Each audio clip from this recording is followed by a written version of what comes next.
Have you ever felt that your soul is quietly moving, even while your body remains still? As if something within you is being born and fading at the same time. And you cannot explain why?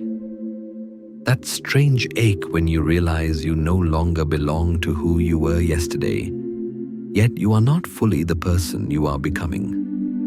This is the quiet tension Hermann Hesse called the paradox of becoming. It is the invisible battle that every human being carries within, between the light that wants to rise and the shadow that refuses to disappear.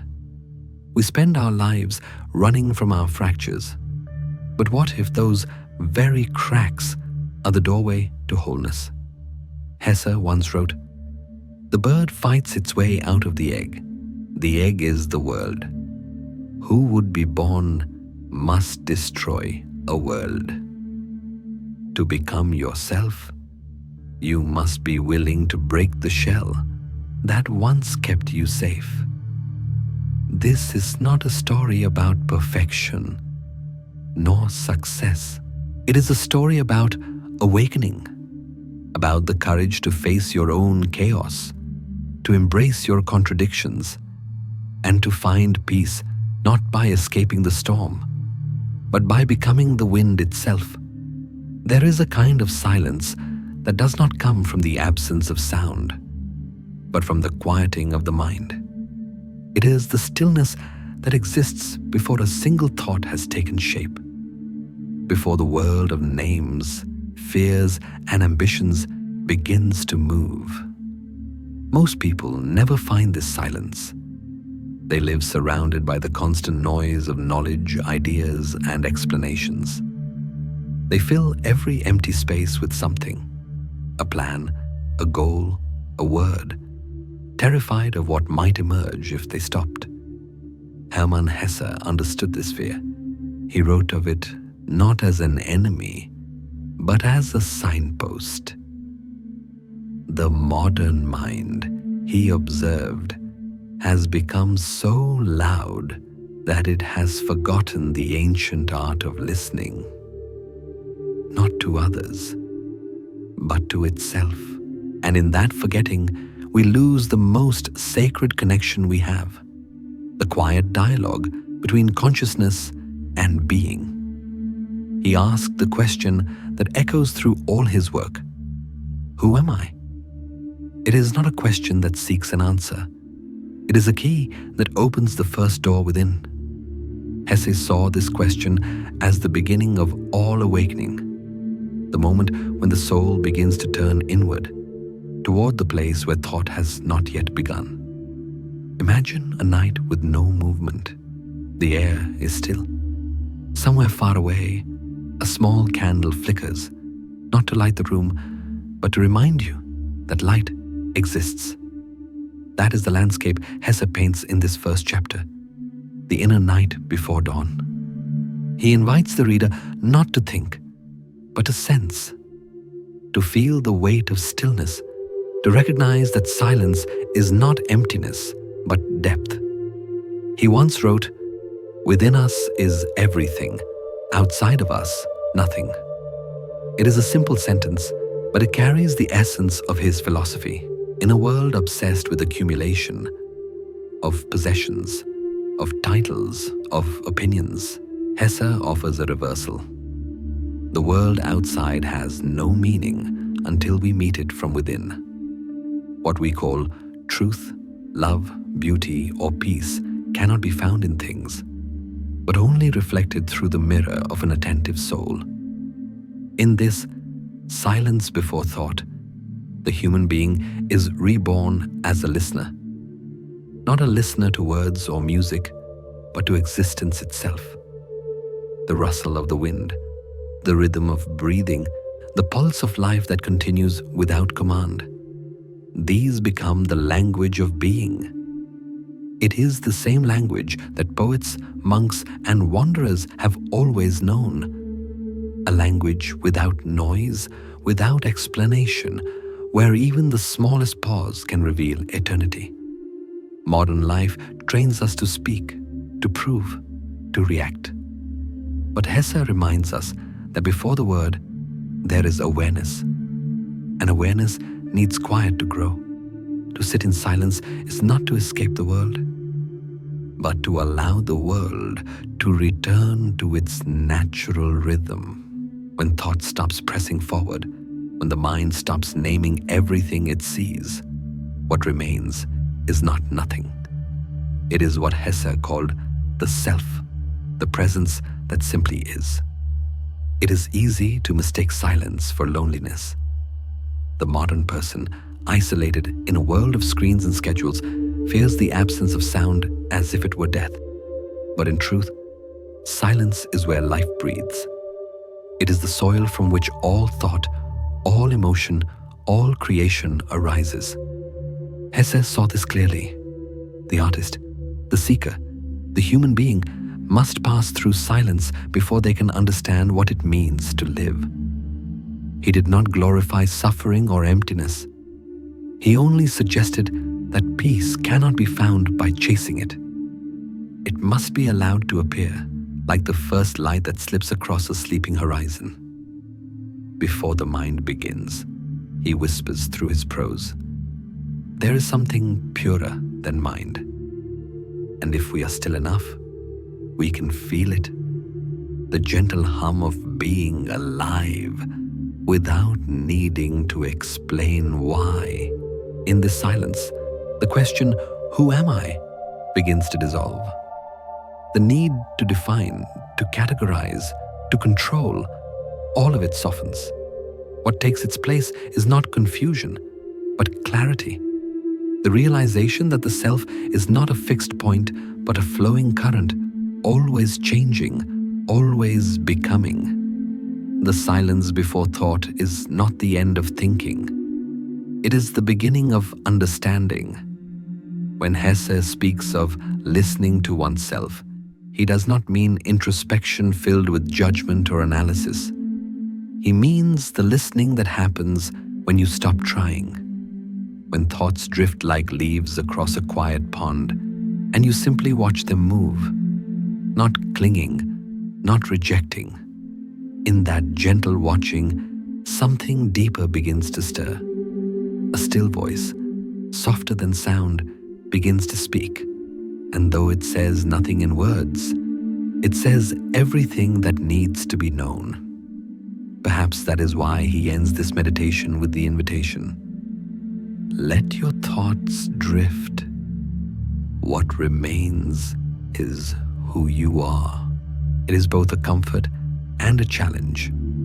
To let go of the noise, to stop identifying with every thought that passes, and to realize that what remains, the silent awareness beneath it all, is the truest version of you.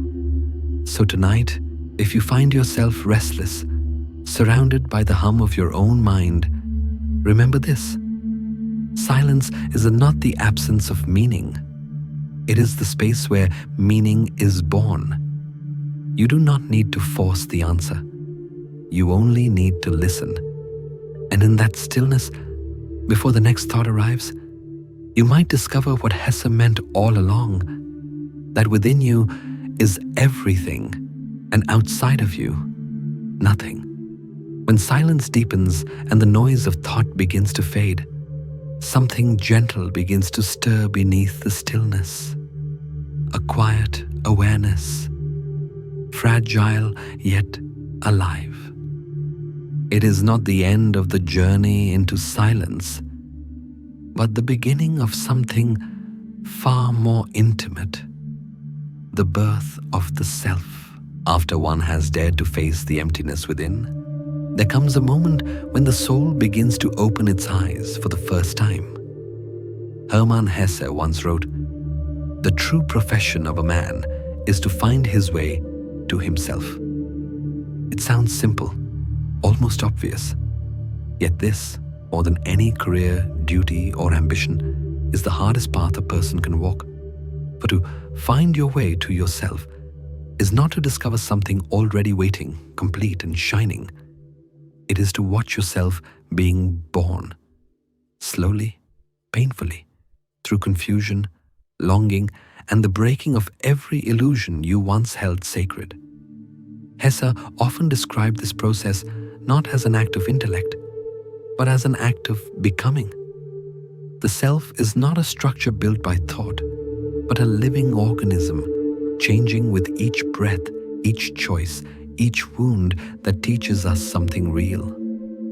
He saw identity as fluid, a river running through the landscapes of experience.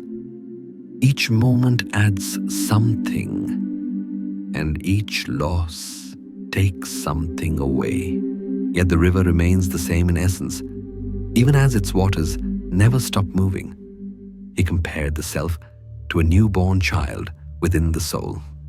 Small, uncertain, yet full of infinite potential. Like every newborn, it doesn't speak or understand the world around it. It simply exists, open and pure, waiting to learn. In this image, Hesse captures the tenderness of awakening, the feeling that we are constantly meeting ourselves for the very first time. It is not a comfortable experience. Growth never is. The birth of the self often feels like being torn apart. The old layers of who we thought we were begin to peel away. We outgrow people, places, beliefs. We shed the habits that once defined us. And in that shedding, we are often left raw, disoriented, almost grieving the person we used to be. Yet beneath that grief lies something sacred, the first breath of the new self, fragile but free. Every transformation carries its own pain. Hesse did not deny this. He understood that the soul is shaped not only by joy, but also by the moments when life feels too heavy to bear. He saw suffering not as punishment, but as the pressure that cracks open the seed of awareness. Without struggle, there can be no birth. The self that has never known darkness will never truly understand light. In Demian, one of his most personal works, Hesse wrote about the moment when a young man begins to sense another world growing inside him. Invisible, yet undeniable. The outer world continues as before, but within, something shifts.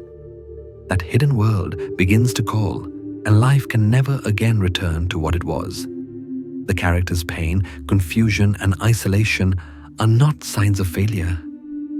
They are the labor pains of awakening. This is what Hesse meant when he said, "The bird fights its way out of the egg. The egg is the world. Who would be born must destroy a world." The old self, the one built from expectations, rules, and fears, must crack for the real self to breathe. It is not an act of destruction, but of liberation. The egg that once protected you eventually becomes a prison. To stay within it would mean never truly living. Growth, then, is not about perfection, but permission. The permission to evolve, to change, to contradict yourself without shame. You are not meant to remain one version of yourself forever. Hesse reminds us that identity is not a sculpture to be finished, but a song still being composed. It shifts with every verse, every silence between notes, every heartbeat that reminds you, you are still becoming. The process is not dramatic. It often happens quietly, in the most ordinary moments, when you forgive someone you once hated, when you let go of a dream that no longer fits, when you finally stop pretending to be who others need you to be. These small acts of honesty are the true milestones of inner growth. No one else may notice them, but your soul does. There is a kind of grace in realizing that you are not who you were yesterday. The mind might resist, clinging to the comfort of old definitions, but the deeper self knows. Change is not a loss. It is the nature of being alive. To become is to flow. To flow is to live. So when life pulls you into change, do not fight it. Do not mourn the person you once were. That version of you carried you as far as it could. Now it steps aside so something new can take its place. Let it go with kindness. Thank it for its lessons. Then breathe and begin again. You are not who you were yesterday, and that is grace. In this single sentence, Hesse gives us permission to stop chasing the illusion of permanence. He tells us that transformation is not a flaw in the human story, but its very essence. The self is not found. It is born, again and again, each time we dare to live honestly. So tonight, if you find yourself lost or uncertain of who you are becoming, remember this: the confusion is not a mistake. It is the sound of your soul being born. Let it happen. Let it unfold in its own quiet rhythm. And as your thoughts begin to drift, you may feel that same gentle stirring Hesse once described, the soft awakening of the self, rising from the silence, learning how to see, how to breathe, how to simply be. As the newborn self begins to breathe, a quiet light awakens within, soft, curious, and still unsure of what it truly is. Yet with every new light comes a shadow. Every soul that begins to see must also learn to face what has long remained unseen. This is where Hermann Hesse gently leads us next. Into the mirror. He understood that no one can walk the path toward themselves without passing through this dark corridor. To be born is to bring not only clarity, but also contrast. We do not simply discover beauty. We uncover everything that beauty has tried to hide. Growth does not come from escaping darkness, but from learning to stand within it without fear. Hesse did not call it the shadow in the way modern psychology might. He called it the hidden half. It is the unspoken, unpolished part of our being, the one we often deny, repress, or cover with smiles and achievements. But sooner or later, when silence deepens and masks fall away, the hidden half begins to whisper. And if we are brave enough to listen, we begin to see that it was never our enemy at all. Imagine standing before a mirror at night. The room is dim, your reflection barely visible. At first, you see only the outline of your face, familiar and safe. But as your eyes adjust, details begin to emerge, not all of them pleasant. Behind your eyes, a question lingers. Is this really me? The longer you look, the less certain you become, because the mirror you face now does not reflect your image. It reflects your soul. Hesse believed that every person carries such a mirror inside. It does not show what the world sees, but what the heart conceals. To look into it is to confront the forgotten emotions, unhealed wounds, and contradictions that make us human. Most of us turn away. We fear what we might find. The jealousy, the weakness, the selfishness, the rage. But Hesse invites us to stay, to keep looking, to witness without judgment. He wrote, "You are only afraid if you are not in harmony with yourself." Fear, in his eyes, is not proof of danger, but of division. It is the trembling of a soul that has not yet learned to embrace all its parts. When you are in harmony, even darkness becomes a teacher. It stops chasing you and begins to speak to you. In many of his works, from Damien to Steppenwolf, Hesse explores this sacred encounter with the self's hidden side. His characters are never perfect. They are torn between purity and desire, reason and passion, spirit and flesh. Each of them carries within the same paradox, the longing for light and the pull of shadow. Hesse's compassion lies in his refusal to condemn either. He sees the human being as a whole instrument. The music of the soul only exists because of both light and shade. To reject the darkness is to silence half the song. That is why he wrote not with judgment, but with tenderness. He knew that what we fear most in ourselves is often what holds the greatest potential for growth. The anger we repress may hide courage. The envy we despise may reveal unfulfilled longing. Even guilt can become a doorway to understanding if we allow it to soften rather than harden us. In his universe, transformation always begins in honesty. To stand before your own mirror and admit, "This too is me," is not weakness. It is awakening. The light of awareness does not erase the shadow. It integrates it. Harmony for Hesse was not perfection, but peace between opposites. He believed that a soul in balance is not one that has conquered fear, but one that can sit beside it calmly and say, "I know you." This gentle acceptance marks a turning point. The person who once ran from their flaws begins to walk with them instead. The inner critic turns into a companion. The pain that once divided you begins to dissolve. You start to understand that the mirror never judged you. It simply reflected your becoming. In one of his most luminous insights, Hesse wrote that our task is not to fight the darkness, but to listen to it. That line could have come from a dream, whispered by the hidden half itself.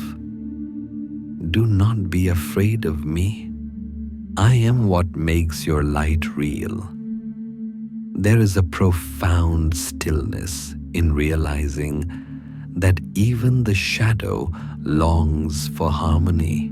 Every dark impulse is simply light misunderstood. Love distorted by fear, passion wounded by shame.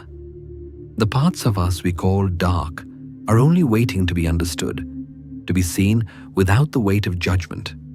So when fear arises, when you feel that quiet tension between what you want to be and what you truly are, remember Hesse's words.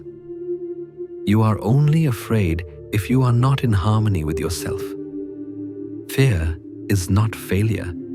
It is a compass. It points you toward the places within that are still waiting for love. Eventually, as the mind softens and the mirror clears, the reflection changes. You no longer see the shadow as something separate. You see it as part of the same light, the contrast that gives shape to your soul. The war between opposites ends not because one side wins, but because both sides finally recognize they were never enemies. And in that recognition, a deep peace arrives, quiet, unassuming, complete. The darkness does not vanish. It simply rests.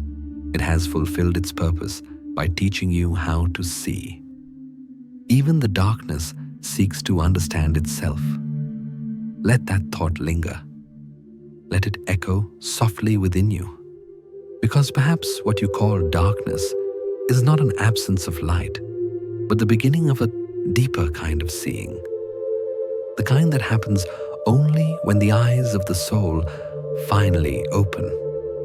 After facing the mirror and learning to sit beside the shadow, a softer kind of clarity begins to flow through the mind.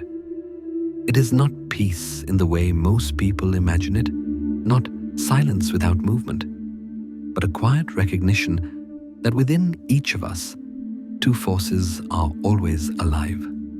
They move side by side, shaping the current of who we are.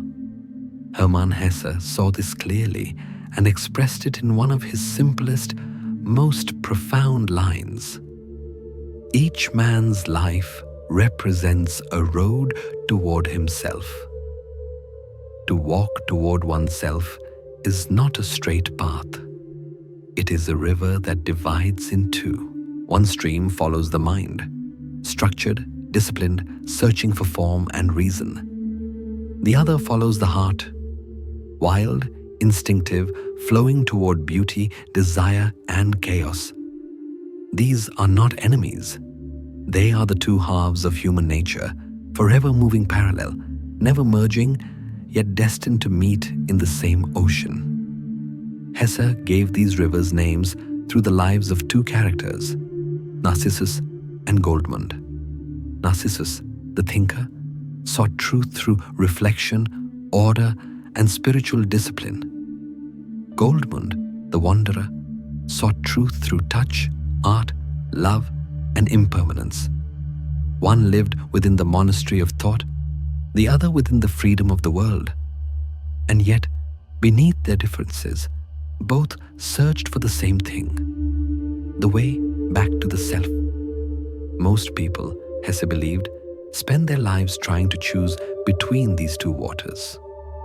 We are told we must be one or the other, rational or passionate, logical or emotional, grounded or free. But Hesse's wisdom lies in refusing that choice.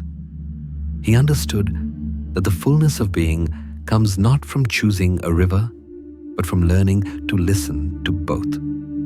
The mind and the heart are not opposites. They are two languages of the same soul. The mind teaches us to build, to discern, to name. The heart teaches us to feel, to surrender, to become.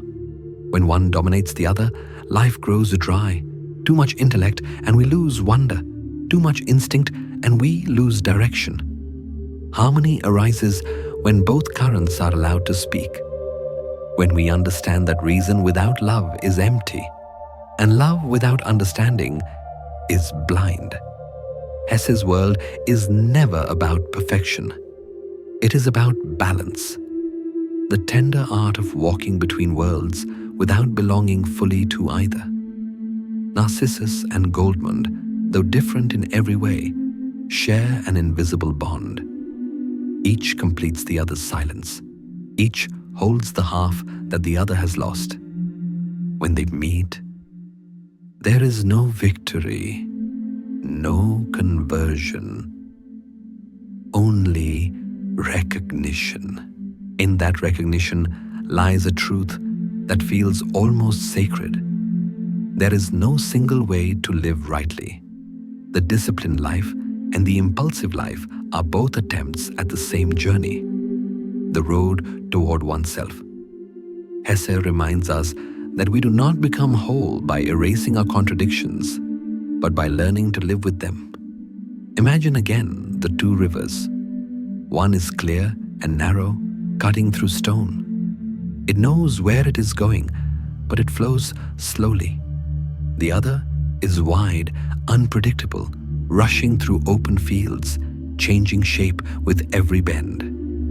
Both rivers exist within you. Both carry your history, your dreams, your fears. And though they never truly meet, they both reach the same ocean, the place where individuality dissolves into the rhythm of life itself. When we begin to listen to these inner rivers, we start to understand the gentle paradox of human nature. You can be calm and fierce, wise and naive, peaceful and restless, all at once. You can seek stillness while still burning with desire for experience. You can love deeply while also needing solitude. These opposites are not mistakes. They are the essence of being alive. Hesse's insight is not a call to suppress one side, but to witness both with compassion. When the rational part of you feels rigid and controlling, let the wild current of Goldmund soften it. When the instinctive part of you feels lost and untethered, let the clear waters of Narcissus guide it home. Life is not meant to be still water. It is meant to move, to shift, to find balance through motion. He writes not as a preacher, but as a fellow traveler, someone who has known both the silence of thought and the noise of the heart. His words are gentle reminders that peace is not found by mastering yourself, but by meeting yourself fully. The rivers within you do not need to merge to belong to each other. They only need to flow in the same direction, toward the sea of understanding. In that sea, separation disappears. The thinker finds beauty in imperfection. The dreamer finds wisdom in restraint. They do not trade identities, but learn to coexist. That is what Hesse meant when he wrote that life is a road toward oneself. The journey is not about choosing who you are, but remembering that you are already both. Perhaps this is why his stories feel so timeless. They speak to every listener who has ever felt torn between the life of duty and the life of freedom, between the need to control and the need to let go. They remind us that contradiction is not confusion, it is creation. You are not broken because you feel divided. You are only beginning to understand the depth of your own waters. And as Hesse concludes, they never meet, yet they know they are one water. Let those words sink in like a ripple across a quiet stream. You do not have to force the mind and the heart to become one. You only need to remember that they already belong to the same source. Beneath every thought, beneath every feeling, the same current moves. Patient, eternal, and whole. Tonight, as you listen, imagine those two rivers flowing gently within you. One calm, one wild, both carrying you home. Do not try to choose. Simply breathe and let them meet in stillness. After walking along the banks of the two rivers, the quiet one of reason and the wild one of instinct, something deeper begins to rise within. Beneath the calm flow, there is a hidden current, stronger, darker, and far more primal. It is the part of us that refuses to be tamed, the force that pulls against comfort and obedience. Hermann Hesse called it the wildness of the human soul, the wolf that lives inside every man. He wrote, "The bird fights its way out of the egg. The egg is the world. Who would be born must destroy a world." These words are not about destruction for its own sake. They are about the necessity of breaking what confines us. The egg is the fragile shell of everything we have outgrown. Our habits, our fears, our safe illusions. To live without ever breaking it is to remain unborn, to breathe without truly living. But to break it, to let the first crack appear, is to invite pain, chaos, and freedom all at once. Inside every person lies this quiet battle between two instincts, one that clings to safety and one that longs to tear it apart. We fear change because it threatens our sense of control. Yet every genuine transformation begins with surrendering that control. The wolf within does not howl out of anger. It howls because it feels the walls closing in. It wants space, air, life beyond what is known. Hesse understood this duality intimately. In Steppenwolf, he explored the torment of a man divided between his human self, polite, rational, obedient, and his wild, instinctive nature, untamed and dangerous. The story was not an apology for chaos, but an acknowledgement that repression breeds despair. When the soul is denied its freedom too long, it turns against itself. In each of us lives a quiet creature that hungers for authenticity. It is not violent by nature, but it becomes destructive when silenced. The civilized part of us wants peace, predictability, structure. The wolf wants truth, even if truth burns. Hesse saw this conflict not as something to solve, but as something to understand. To live fully is to stand between these two voices and let them speak. There comes a point in every life when the old self begins to crumble. It may happen after loss, failure, love, or simply through the slow erosion of time. You wake up one morning and realize that the person you have been pretending to be no longer fits. The routines, the beliefs, the masks, they start to feel too small.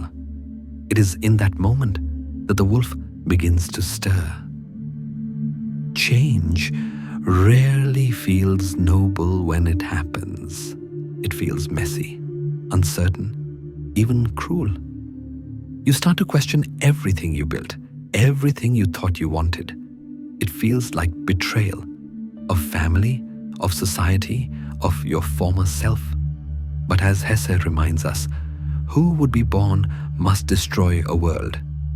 The destruction is not an act of hate, but of necessity. You cannot carry the whole of the old world into the new one. Something must fall away for something new to breathe. He believed that the soul is not meant to stay comfortable. Comfort is the slow death of becoming. To remain inside the egg, unbroken, untouched, is to live in safety without growth. The wolf within us is the reminder that peace without truth is a lie. Sometimes we need the howl, the fire, the breaking to find what is real. And yet, Hesse's wisdom was never reckless. He did not romanticize pain. He revealed its purpose. The suffering that comes with change is not punishment. It is the labor of rebirth. To outgrow your former self is to bleed a little. It is to face your contradictions and not run from them. The wolf is not there to destroy you. It is there to break open the false world you've built around yourself. Think of it this way. Life keeps offering you the same walls until you are ready to break them. Every fear, every frustration, every longing is a message from within. A whisper saying, "It's time." The wolf is not the enemy. It is the midwife of transformation. Hesse believed that the true measure of courage is not found in battlefields or victories, but in the quiet decision to confront one's own boundaries. To destroy the egg means to take responsibility for one's evolution. It means admitting that the life that once served you no longer does. It is not betrayal, it is growth. The world often teaches us to resist this breaking, to hold on, to stay the same, to be consistent. But consistency is overrated when it comes at the cost of authenticity. Growth will always demand contradiction. It will always ask you to let go of who you were so that you can meet who you are becoming. In this sense, the wolf is sacred. It is the symbol of wild truth, of instinct unfiltered by fear. It reminds us that we belong not only to society, but to the deeper rhythms of nature, where everything that lives must die to be reborn. When Hesse speaks of the man who breaks, he speaks of someone who allows life to transform him, even when it hurts. To break is not to fail. To break is to open. The man who breaks is the one who begins. There is grace in that breaking. There is beauty in the moment when everything falls apart and something wordless, something fierce begins to rise. It is the moment when the wolf inside finally stops fighting and starts guiding, when instinct and spirit learn to walk side by side. So tonight, if you feel the restlessness in your chest, the quiet urge to leave behind what no longer feels alive, do not silence it. Listen, beneath the fear, you will hear the heartbeat of the wolf, not as a call to destroy, but as a call to begin again. And as you breathe, let Hesse's words echo softly within you. The egg is the world, and you are the bird. The shell is not your home. It is your first obstacle. Let it crack. Let the light in. Let the wolf lead you beyond the walls you have outgrown, into the wild, uncharted space where becoming truly begins. After the shell has broken and the wolf has been heard, there comes a quieter moment, the stillness after the storm. You realize that the world you destroyed was never the enemy. It was simply the container that could no longer hold your growing soul. Yet even now, within this new freedom, another truth begins to surface. To be born is not to be finished. Every rebirth brings its own division. Every awakening introduces a new conflict to understand. Hermann Hesse wrote, "No one can be fully themselves until they are willing to be divided within." It sounds paradoxical, yet it captures one of the most profound realities of being human. Wholeness does not come from perfection. It comes from tension, from the gentle struggle between the parts of you that do not yet understand one another. After the breaking, you begin to notice that your mind and heart still pull in opposite directions. One wants to stay safe, the other wants to run free. One wants silence, the other longs to sing. This inner conflict can feel like chaos, but Hesse saw it as the essential pulse of life. Without contradiction, there is no movement. Without movement, there is no becoming. To live fully, he believed, we must learn to breathe with both lungs, the light and the dark, the fear and the courage, the order and the wildness. It is not about erasing one side to glorify the other. It is about listening to both until they learn to speak the same language. The purpose of conflict is not victory. It is integration. In Steppenwolf, Hesse portrayed this inner division vividly through the life of a man who sees himself split into two beings: the cultured, disciplined self and the instinctive, animal self. The man spends much of his life trying to destroy one half for the sake of the other, only to discover that the pain he feels comes not from their difference, but from his refusal to let them coexist. The tragedy is not in having two natures, but in believing that one must die for the other to live. Hesse invites us to imagine the soul as a vast landscape where storms are not disruptions, but transitions. When the winds of contradiction rise, they are not there to destroy the world, but to move it forward. He reminds us that the storm does not end. It becomes the wind. The conflict that once tore you apart becomes the energy that carries you toward understanding. It is a comforting thought, isn't it? That the very turmoil you fear might be the bridge to your next peace. Life is not asking you to eliminate your inner opposites. It is asking you to dance with them. The moment you stop fighting the dualities within you, they stop being enemies and begin to harmonize, like two notes that form one chord. Most people spend their lives chasing simplicity, a world without contradiction, a self without confusion. But simplicity is not peace, it is numbness. To feel deeply is to be divided. To love is to open yourself to loss. To create is to face imperfection. Even serenity, when genuine, carries traces of sorrow because it knows how fragile beauty can be. Hesse's wisdom lies in showing that the path to harmony runs straight through the heart of tension. You cannot escape conflict by denying it. You transcend it by including it.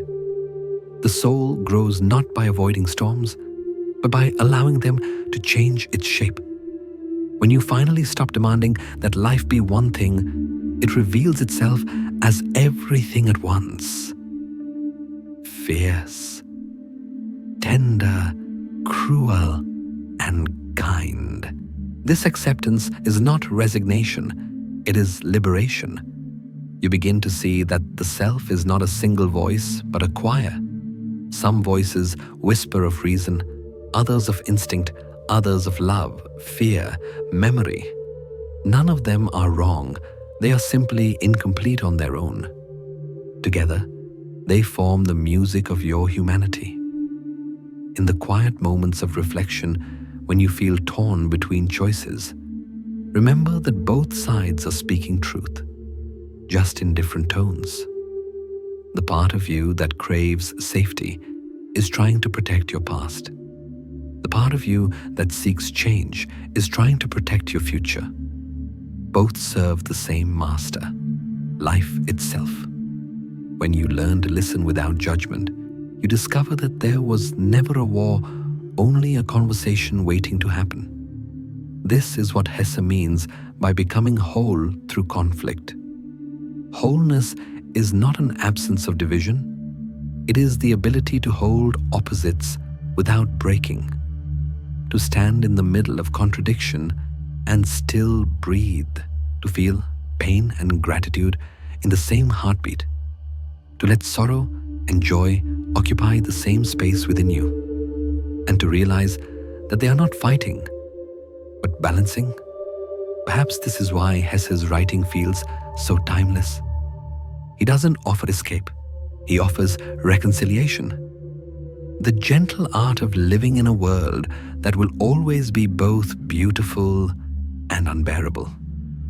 His philosophy is not about controlling life, but surrendering to its rhythm, trusting that every storm carries you closer to yourself. Imagine for a moment that your inner world is a vast sky. The clouds of doubt gather, the winds of change rise, and the lightning of fear flashes across your thoughts. You might wish for the storm to stop. But what if the storm is simply the sky remembering its power to move?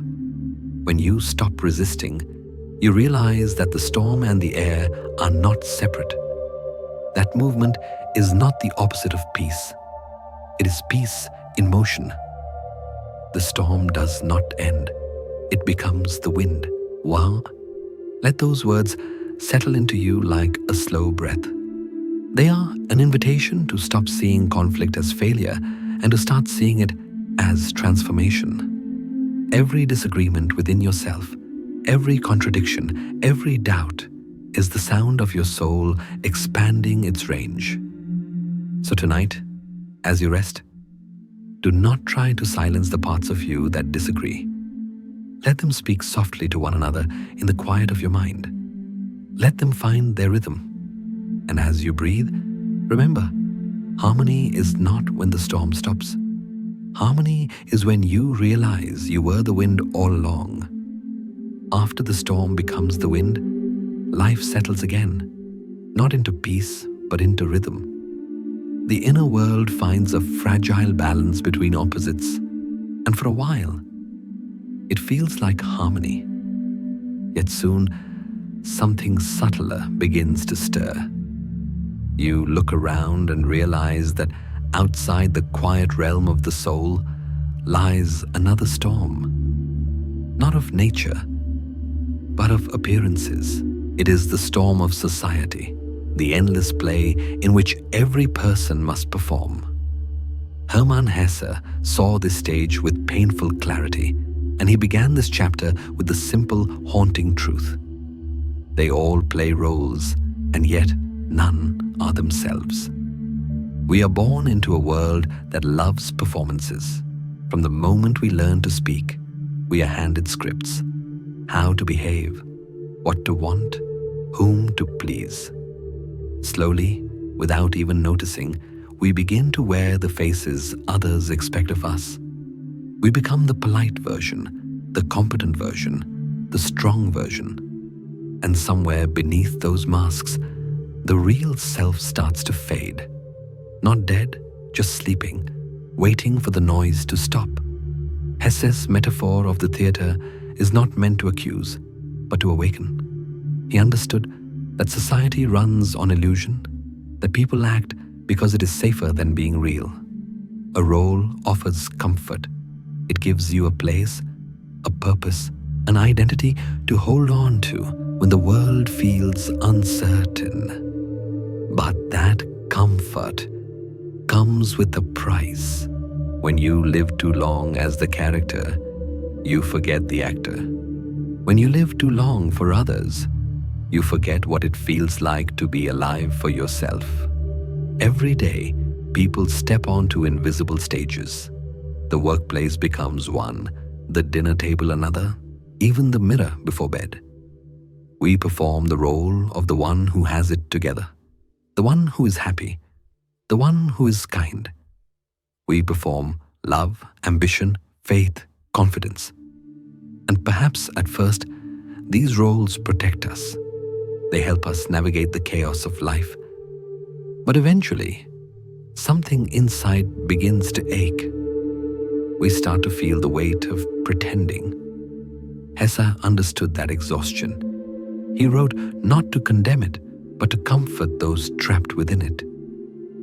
The fatigue we feel is not weakness.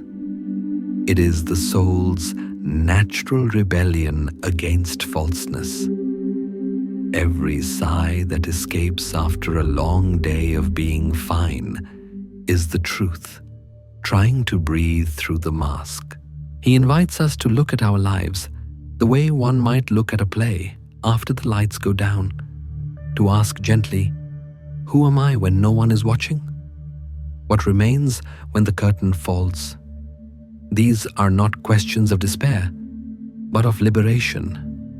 The goal is not to abandon all roles, but to remember the one beneath them.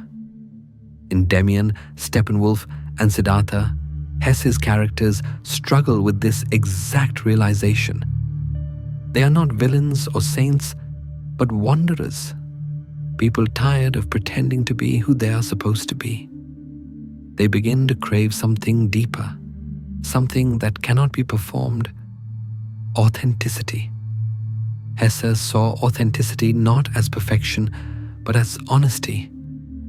The courage to exist without disguise, even when that truth is inconvenient or misunderstood. He knew that modern society, in its search for order and approval, pushes people away from their inner truth.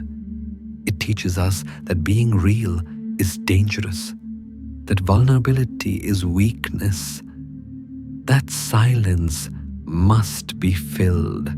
Yet the more we act, the more we forget how to feel. The tragedy is not that we lie to others, but that we start to believe the lie ourselves. Still, Hesse's message is not hopeless. He reminds us that every role, even the false ones, carries a seed of truth. The mother who pretends to be strong may discover real strength within her. The man who performs kindness may one day feel it genuinely. Pretending is not the end. It is the beginning of awareness. What matters is not to lose yourself in the act, but to remember that it is an act. At some point, though, the soul grows restless. It begins to whisper through fatigue, through boredom, through the quiet question that keeps you awake at night. Is this really me? That moment of discomfort is sacred. It is the same impulse that drives Hesse's characters to wander, to leave behind comfort in search of meaning, to drop the script, even if only for a breath, and listen. He believed that true peace is found not in being perfect, but in being real, flawed, tender, alive. The masks may help us survive, but they cannot help us rest. And so Hesse gently reminds us, even masks need to sleep. It is a beautiful image. The mask finally laid down at the end of the day. Beneath it, the face looks tired but free. The smile may fade, but what replaces it is softer, more honest. For the first time, the breath deepens, the eyes relax, and the self, the real one, begins to emerge again. Perhaps this is why nighttime feels sacred in Hesse's world. It is not only the time for rest, but for truth. When the world grows quiet and no one is watching, the soul can finally remove its costumes. It does not need applause. It does not need approval.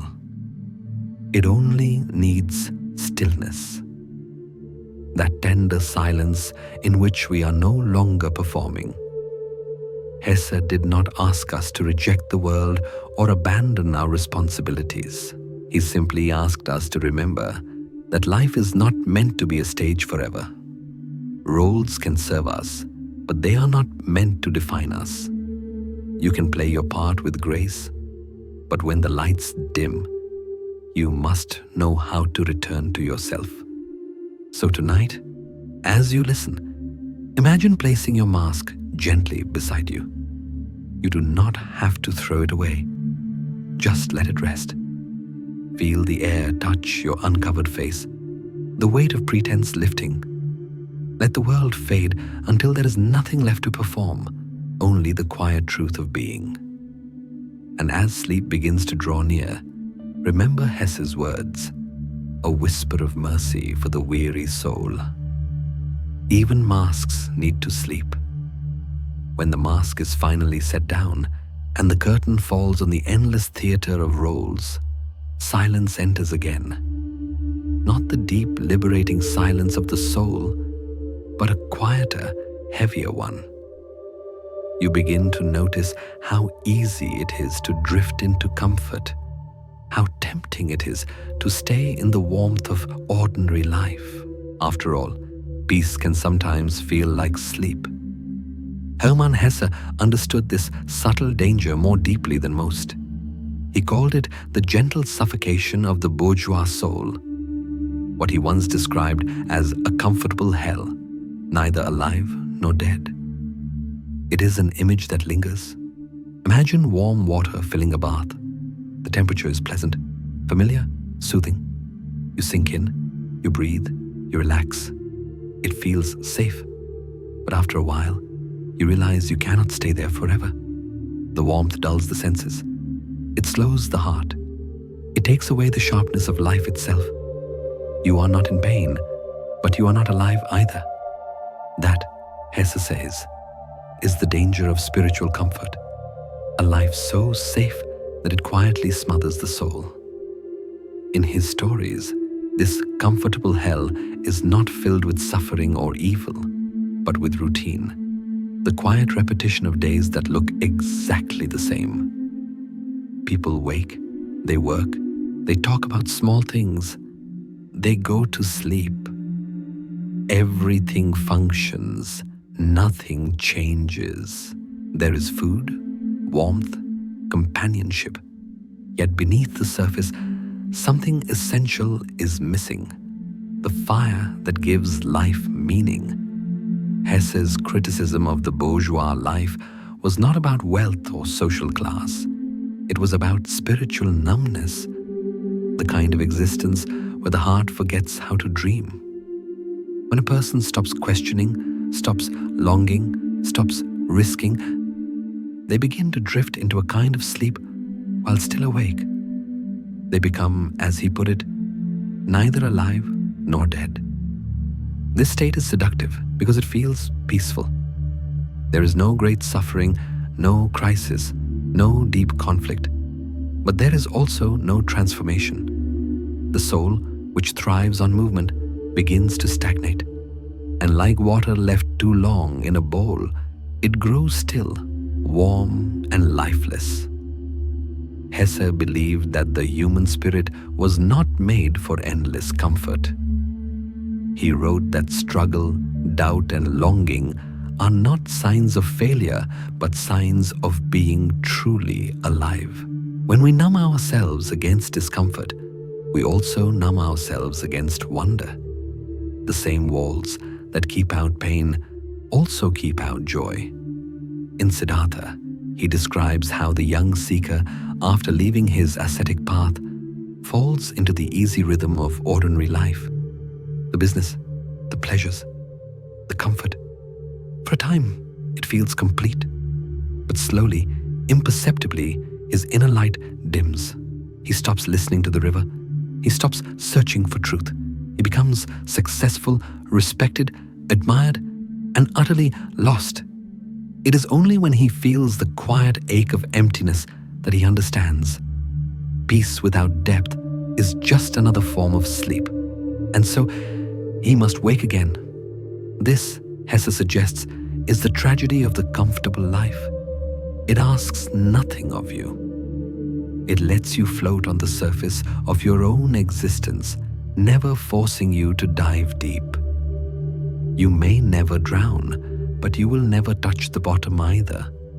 Never feel the strength of swimming, never see what lies beneath. He invites us to look honestly at our own lives. How often do we confuse contentment with aliveness? How often do we call it peace when it is really fear? The fear of breaking the shell again, of facing the unknown, of losing control. The warm water feels safe precisely because it demands nothing new from us. But over time, the soul begins to whisper that safety is not the same as freedom.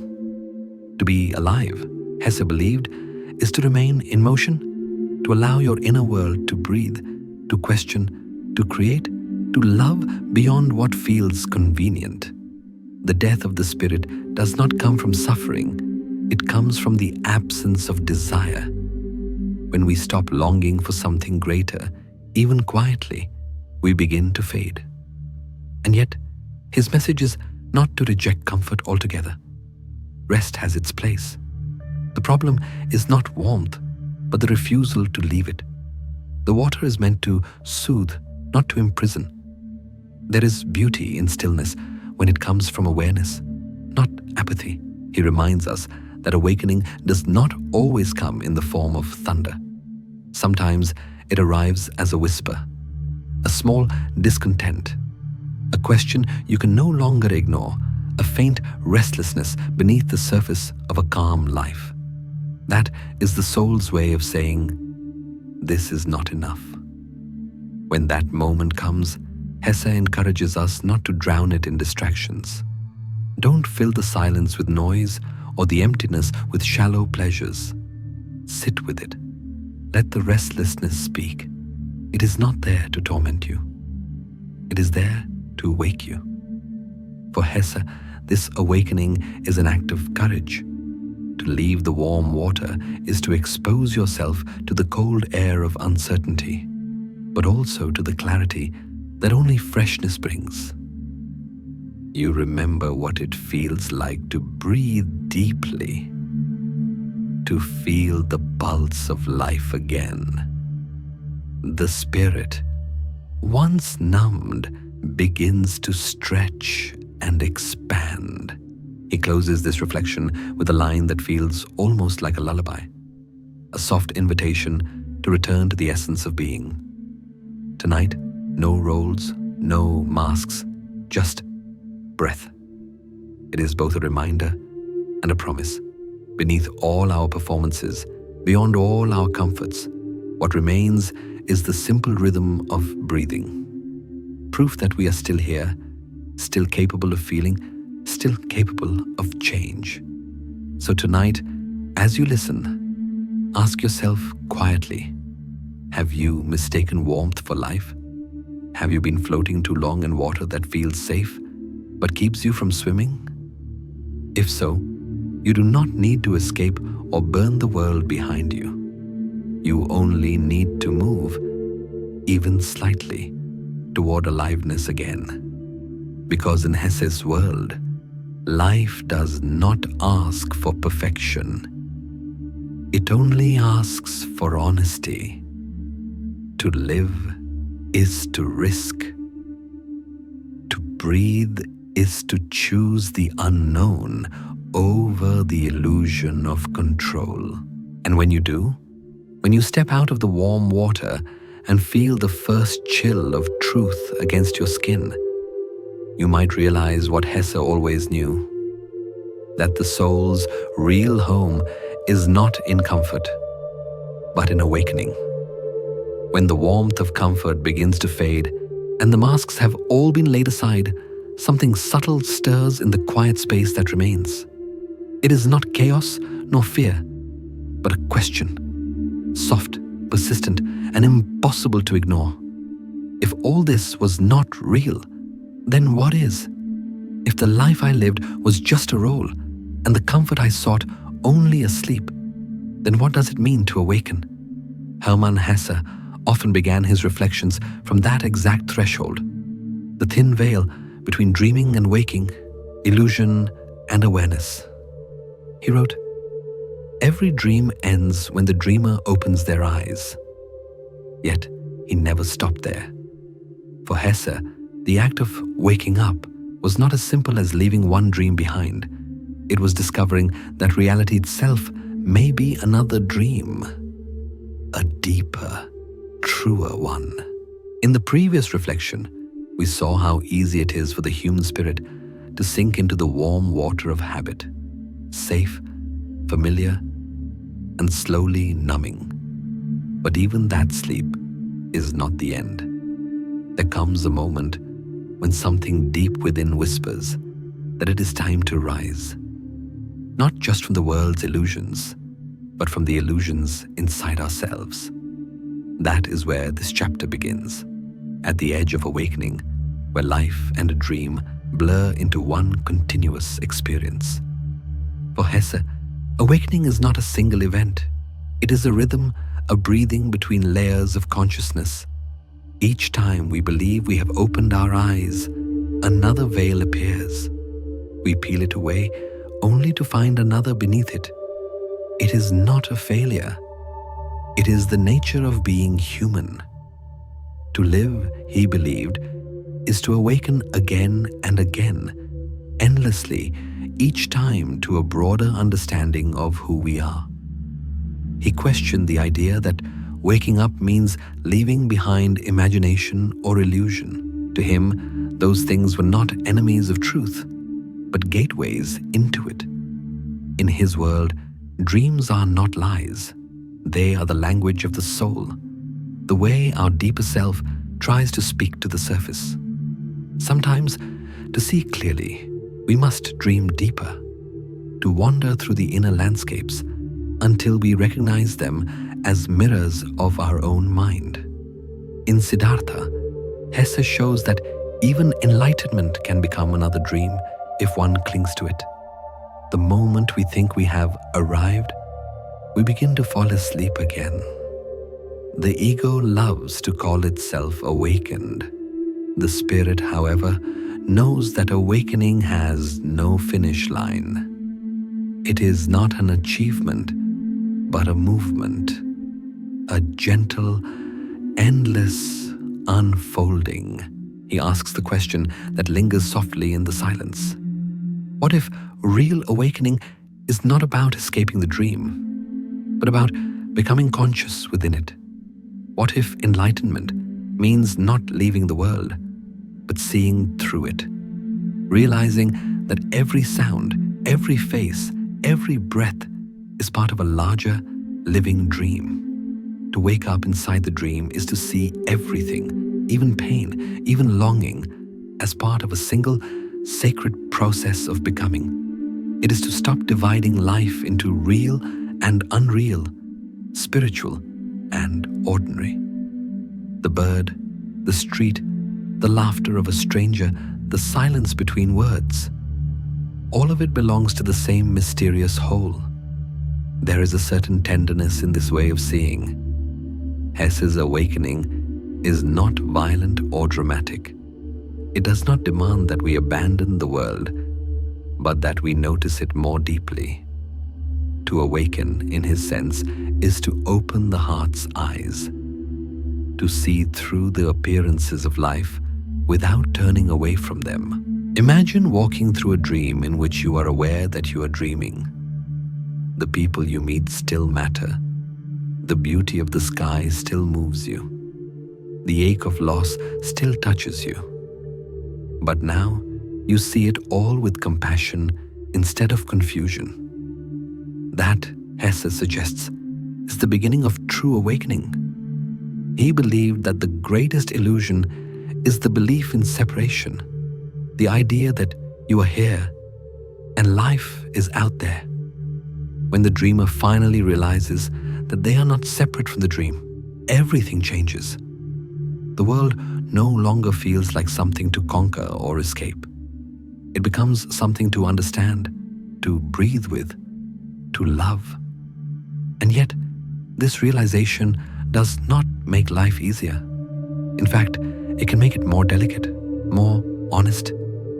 Once you see the dream for what it is, you cannot go back to sleep completely. You cannot unknow your own awareness. Every interaction becomes meaningful.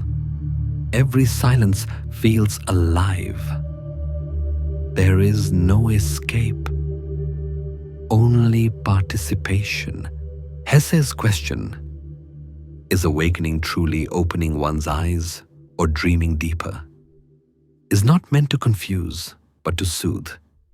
It invites us to stop chasing final answers. Perhaps awakening is not an end at all, but a way of being, a willingness to stay curious, to keep walking between the visible and the invisible. To live in this way is to become both the dream and the dreamer, both the actor and the witness. You watch your own life unfold, knowing that every joy and every sorrow is part of a larger pattern. You no longer need to control it. You only need to be present enough to see it clearly. When he writes, perhaps awakening is simply dreaming deeper, Hesse gives us permission to rest, to stop treating awareness as a destination and start treating it as a gentle returning to ourselves, to the world, to the infinite flow that connects them. He reminds us that life itself may be the most exquisite dream of all, one in which the soul learns, loves, and loses, only to rediscover itself again in new forms. Waking up, then, is not about rejecting the dream, but honoring it. It is to know that even in confusion, beauty exists. Even in sleep, the heart remembers where home is. So tonight, as you listen, do not try to escape your thoughts or silence your mind. Instead, let them drift like clouds across a quiet sky. Let them shape and reshape themselves, knowing that each one carries a small truth from the deeper dream. And as you breathe, remember, perhaps the goal is not to wake up from the dream, but to wake up within it. Because maybe, just maybe, awakening is not the end of dreaming, but the moment when the dream finally recognizes itself. After wandering through the dream and learning to awaken within it, the soul begins to crave stillness, not the kind that escapes life, but the kind that listens to it. There comes a quiet recognition that every movement, every breath, every loss and beginning is part of one vast current flowing through everything. It is here that Hermann Hesse, through Siddhartha, speaks of the river, that eternal mirror of existence endlessly moving yet forever still. He writes, "The river is everywhere at once." This is not merely a poetic image. It is a truth whispered by all things. The river in Hesse's world is not a body of water. It is the embodiment of life itself. It flows through mountains and villages, through joy and sorrow, through youth and old age. And yet, it is always one. The same water that rushes past your feet today is the same that has flowed for centuries before you and will continue long after you are gone. To see the river is to see time, fluid, circular, without beginning or end. In this vision, time is not a line that moves forward. It is a spiral, an eternal turning of moments that are always present. Birth, death, love, loss, none of these are destinations. They are ripples in the same stream. As Hesse wrote, "The river is everywhere at once, at the source and at the mouth, at the waterfall, at the ferry, at the current, in the ocean, and and in the mountains. To truly see this, Hesse tells us, one must stop naming things, because to name is to separate. When we call something a river, a life, or a self, we draw lines where none exist. We turn the living flow into a concept, a label, a story that we mistake for reality. But the river is not something you can define. It is something you can only feel. Its truth is not in words, but in the silent rhythm of its movement. There is a moment in Siddhartha when the protagonist sits beside the river and finally hears it speak. Not in language, but in understanding. Every sound, every shimmer becomes a teacher. The river does not try to convince or persuade. It simply is. In its being, it shows him that all opposites, joy and sorrow, gain and loss, birth and death, are not contradictions, but parts of one continuous song. To watch the river is to see your own reflection changing and unchanging all at once. The water that passes by never returns, yet the river itself never leaves. In that paradox, there is peace, because it teaches that change does not destroy identity. It is identity. You are not the same person you were a year ago, and yet something in you remains constant. That constant is not your name or your memories, but the awareness that flows through them. In that awareness, Hesse finds freedom. He shows us that suffering often comes from resistance, from trying to hold the river still, to make life conform to our expectations. But the river does not stop for anyone. It moves, it bends, it breaks against rocks, and still it continues. When you try to hold on, you drown. When you let go, you float. And so, the path to peace is not in controlling the flow, but in surrendering to it. Hesse does not mean resignation, but understanding. The river accepts everything, rain, mud, debris, sunlight, and transforms it all into motion. Likewise, when we allow our experiences to pass through us without clinging or judgment, we too remain pure, like clear water after the storm. This is what Hesse means by spiritual maturity, the ability to see life without dividing it into good or bad, success or failure. Everything belongs. The river carries it all. As Siddhartha realizes, the river taught him how to listen with a still heart, with a waiting, open soul, without passion, without desire, without judgment. There is something deeply healing about this kind of listening. It softens the sharp edges of our striving. It quiets the restless mind that always wants to arrive somewhere. When we stop naming every moment, when we stop saying, this is joy, this is loss, this is me, we begin to rest in the simple presence of life itself. We begin to see that all moments, like waves, rise and fall, yet never leave the ocean. And perhaps this is why the river is sacred in Hesse's writing. It represents not escape, but return, a coming home to what has always been flowing within us. For a long time, we think the river is outside, something to find, to reach, to understand. But in the end, we realize that the river was never apart from us. It is our breath, our heartbeat, our thoughts, our becoming. To sit beside the river is to sit beside your own soul, to see how it changes without losing itself. You may watch the ripples of memory, the current of longing, the eddies of regret, but beneath it all, there is something still, silent, eternal. That stillness is what Hesse calls understanding.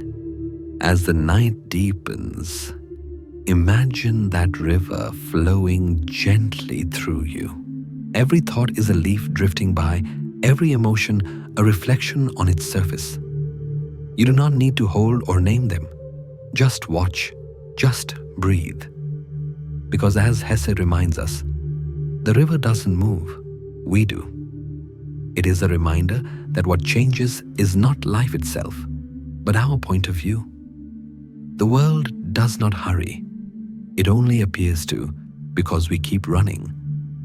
When we stop chasing, the current reveals what has always been true. Life was never going anywhere. It has always been right here, quietly flowing beneath your feet. So tonight, let yourself rest on its banks. Listen to its gentle murmur. You do not need to understand it, only to trust it. Let your breath fall into rhythm with the current. And as you drift towards sleep, remember, the river is not a place you go to find peace. It is what you already are. After sitting beside the river long enough, something begins to shift inside you. The endless motion of the water, the rise and fall of its sound, it starts to whisper a truth that feels both comforting and disorienting. Everything is connected, yes, but not in the way the mind imagines.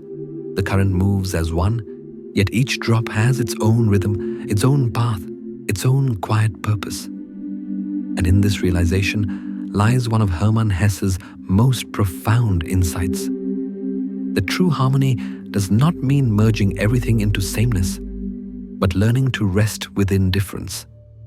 He once wrote, "Knowledge can be communicated, but not wisdom." It is a sentence that seems simple at first, but within it lies the heart of his philosophy. Knowledge seeks to categorize and define. It wants boundaries, clarity, order. But wisdom flows like the river. It moves in silence. It cannot be owned, explained, or passed from one person to another. It must be lived, breathed, experienced. In Siddhartha, Hesse shows us that the pursuit of unity, the desire to become one with everything, can itself become another form of ego. The mind, impatient and restless, wants completion. It wants the feeling of having arrived somewhere final, where no questions remain. But the river laughs softly at such an idea. It reminds us that life's beauty does not come from merging all things into one indistinguishable whole, but from allowing each part to sing its note in the great harmony of existence. Unity, as we imagine it, often comes from fear. Fear of separation, fear of loneliness, fear of imperfection. We want the comfort of sameness because difference demands presence, attention, humility. But Hesse invites us to see that the illusion of unity, this longing to dissolve into something grand and whole, can sometimes distance us from the sacred diversity of life. True peace does not arise from the disappearance of contrasts, but from the quiet acceptance of them. In the same way that the river flows without conflict between its ripples and depths, life too contains its variations. Light and shadow, calm and current, sound and silence. The more we try to erase those differences, the further we drift from wisdom. Because wisdom is not sameness, it is balance. Imagine sitting by that river again at dusk. The surface glows gold from the sun, while the depths remain cool and dark. The colors do not fight. They coexist. The light does not demand that the darkness vanish, and the darkness does not resent the light. Both belong. Both make the river whole. This is what Hesse teaches us through his gentle contradictions, that we do not find peace by blending everything into uniform stillness, but by becoming quiet enough to hold opposites without needing them to resolve. The mind seeks conclusion, but the soul seeks spaciousness. And in that space, everything has its place. There is a line in Siddhartha where the teacher says, "The river has taught me to listen. You will learn too." What the river teaches is not perfection, but stillness. The art of listening is the art of letting things be. To listen is to stop trying to fix or define, and to let the world speak in its own language.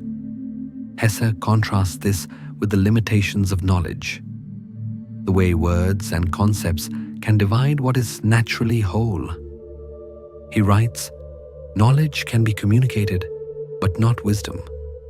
Knowledge separates the teacher from the student, the speaker from the listener, the self from the world. Wisdom, however, erases those boundaries. It cannot be spoken because it is already within you. It is the recognition that the same silence that fills the river also fills your breath. This is why he says, it's not about becoming one, it's about becoming quiet. The quieter you become, the less you need the illusion of oneness, because in silence, you already feel the truth, that everything moves together without needing to be the same. The tree does not need to become the mountain to belong to the landscape. The wave does not need to dissolve into the sea to be part of the ocean.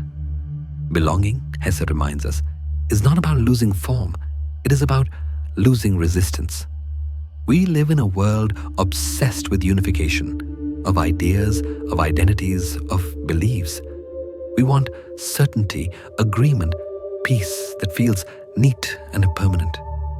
But that kind of peace often silences what is alive. The real world, the world Hesse loved, is full of tension and contradiction. And within that tension lies its beauty. He believed that wisdom grows in the spaces where opposites meet. It is born from listening, not from concluding. The more we allow the world to be complex, the closer we come to understanding it. Because understanding is not about control. It is about compassion. In your own life, you may have felt this illusion of unity, the wish to make everything clear, consistent, unchanging. Perhaps you've tried to fix relationships, or organize your thoughts, or perfect your beliefs, thinking peace would come once everything aligns. But Hesse would tell you gently, peace is already here. It does not appear when the world stops moving. It appears when you stop struggling against its movement. To become quiet is not to retreat from life, but to stop arguing with it, to let the river flow through you as it is, messy, shifting, alive. Quiet is not emptiness. It is fullness without noise. It is the silence that holds everything together. And so, Hesse's illusion of unity is not a warning against love or connection, but an invitation to deeper intimacy. One that does not need to erase difference in order to belong. The deepest harmony comes from listening, from letting each note of life play freely without trying to control the melody. As the night unfolds, perhaps you can feel the same truth within yourself. You do not need to dissolve into perfection to be whole. You are already part of the great song, even with your contradictions. Let your thoughts soften. Let your heart rest. Feel the quiet pulse beneath everything. The same rhythm that beats in the river, in the wind, in your breath. There is no need to become one. You are already part of it all. And in that stillness, in that listening, you will find what Hesse found. That peace is not the end of difference, but the space that holds it. Silence begins to take root once we stop trying to merge with life and start learning to move with it. there is a moment, soft, unannounced, when the need to control fades, and in its place arrives a simple realization. Life was never meant to be mastered, only understood through participation. Hermann Hesse expressed this beautifully in Siddhartha when he wrote, "When one learns to listen to the river, one learns everything. It is not the river's movement that teaches us, but the act of listening itself. Listening without wanting to possess, observing without demanding meaning, flowing without asking where the current will take us. In that still observation, wisdom quietly appears, not as a revelation, but as recognition. The river has always known where to go. So have you." Hesse believed that true peace comes not from separating yourself from the world, but from learning to breathe with it. Each current, each change, each small disruption becomes part of a larger pattern that needs no correction. The heart finds harmony when it stops resisting the rhythm that carries it. To listen to life as one listens to the river is to realize that you are not standing on its shore. You are already within it, moving, shaping, and being shaped by its flow. For so long, humans have been taught to fight the current.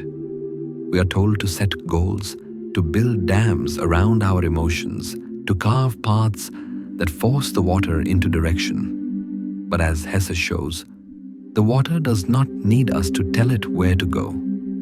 The river does not fight gravity, it moves with it. And maybe that is what wisdom truly means. Not the absence of struggle, but the grace of movement within it. Think of the moments in your life when you tried to hold on too tightly to a person, to a dream, to an image of who you thought you were supposed to be. What happened? The harder you tried to control it, the faster it slipped away. That is the lesson of the river. Life flows through open hands, not clenched fists.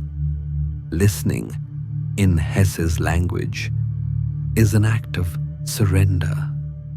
Not a passive giving up, but an active opening. It is choosing to let experience wash through you without trying to trap it in meaning. It is realizing that understanding does not come from analysis, but from presence.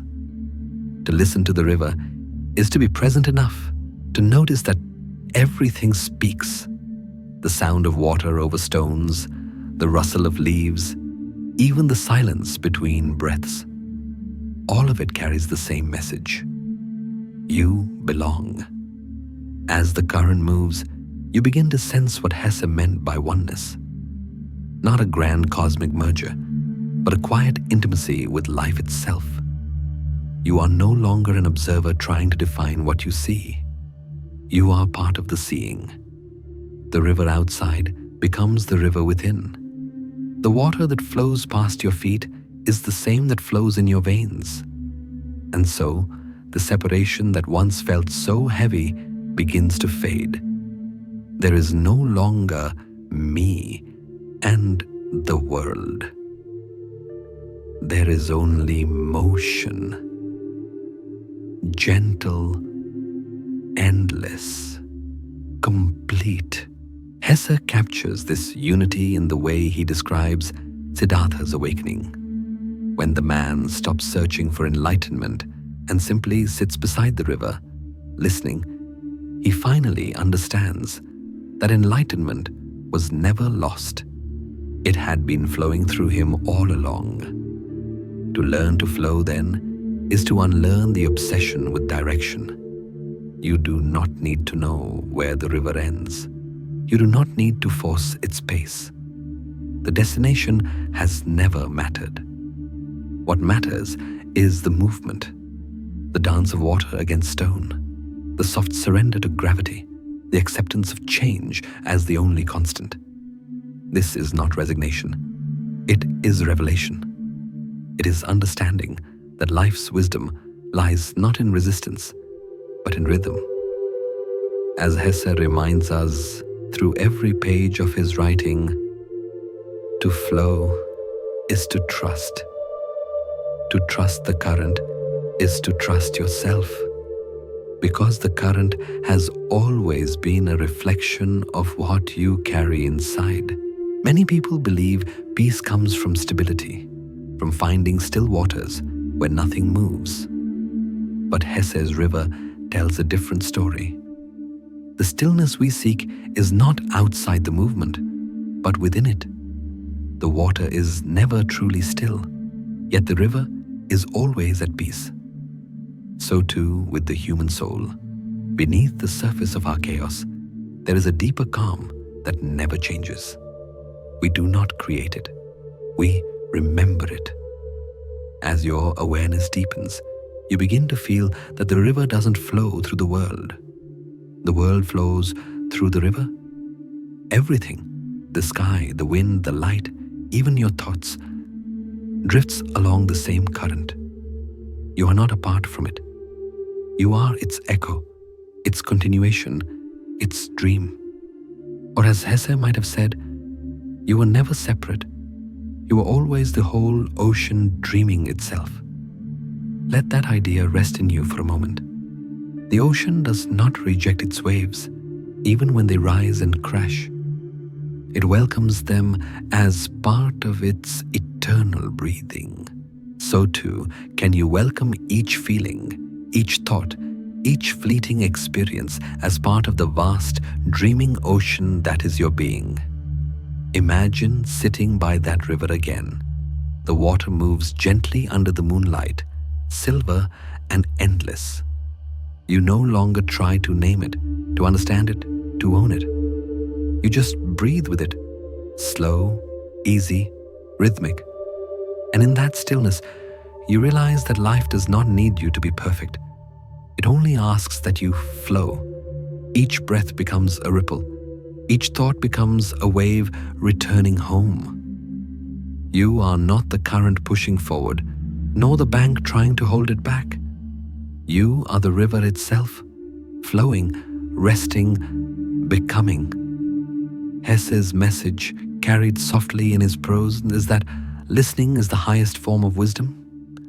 To listen deeply, to the world, to others, to your own heart, is to align yourself with the movement of existence. You stop standing against life. You begin to move with it. And maybe that is all the river ever wanted to teach. That peace does not come from stillness, but from flow. That love does not come from control, but from trust. That wisdom does not come from words, but from silence. So as this chapter closes, let your mind soften. Let your breath match the quiet rhythm of water finding its way home. There is nothing to fix, nothing to prove, nothing to chase. Because the truth has been whispering all along, through every sound, every wave, every stillness between them. You were never separate. You were always the whole ocean dreaming itself.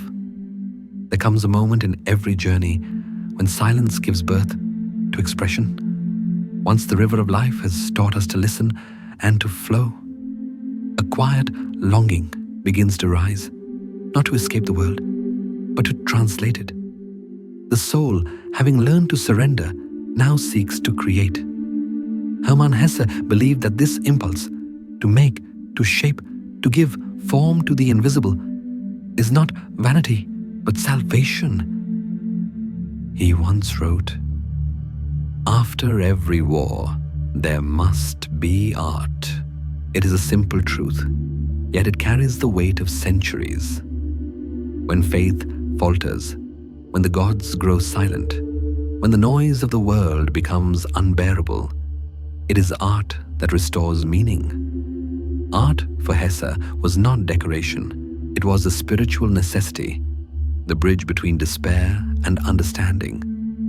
In a world too loud to hear prayers, creation itself becomes prayer.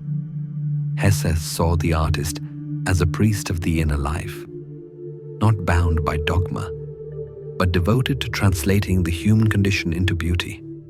He understood that art is not born from perfection, but from fracture. Every brushstroke, every word, every note of music is a way of saying, I am still here. I have felt, I have suffered, I have loved, and through that, I have become.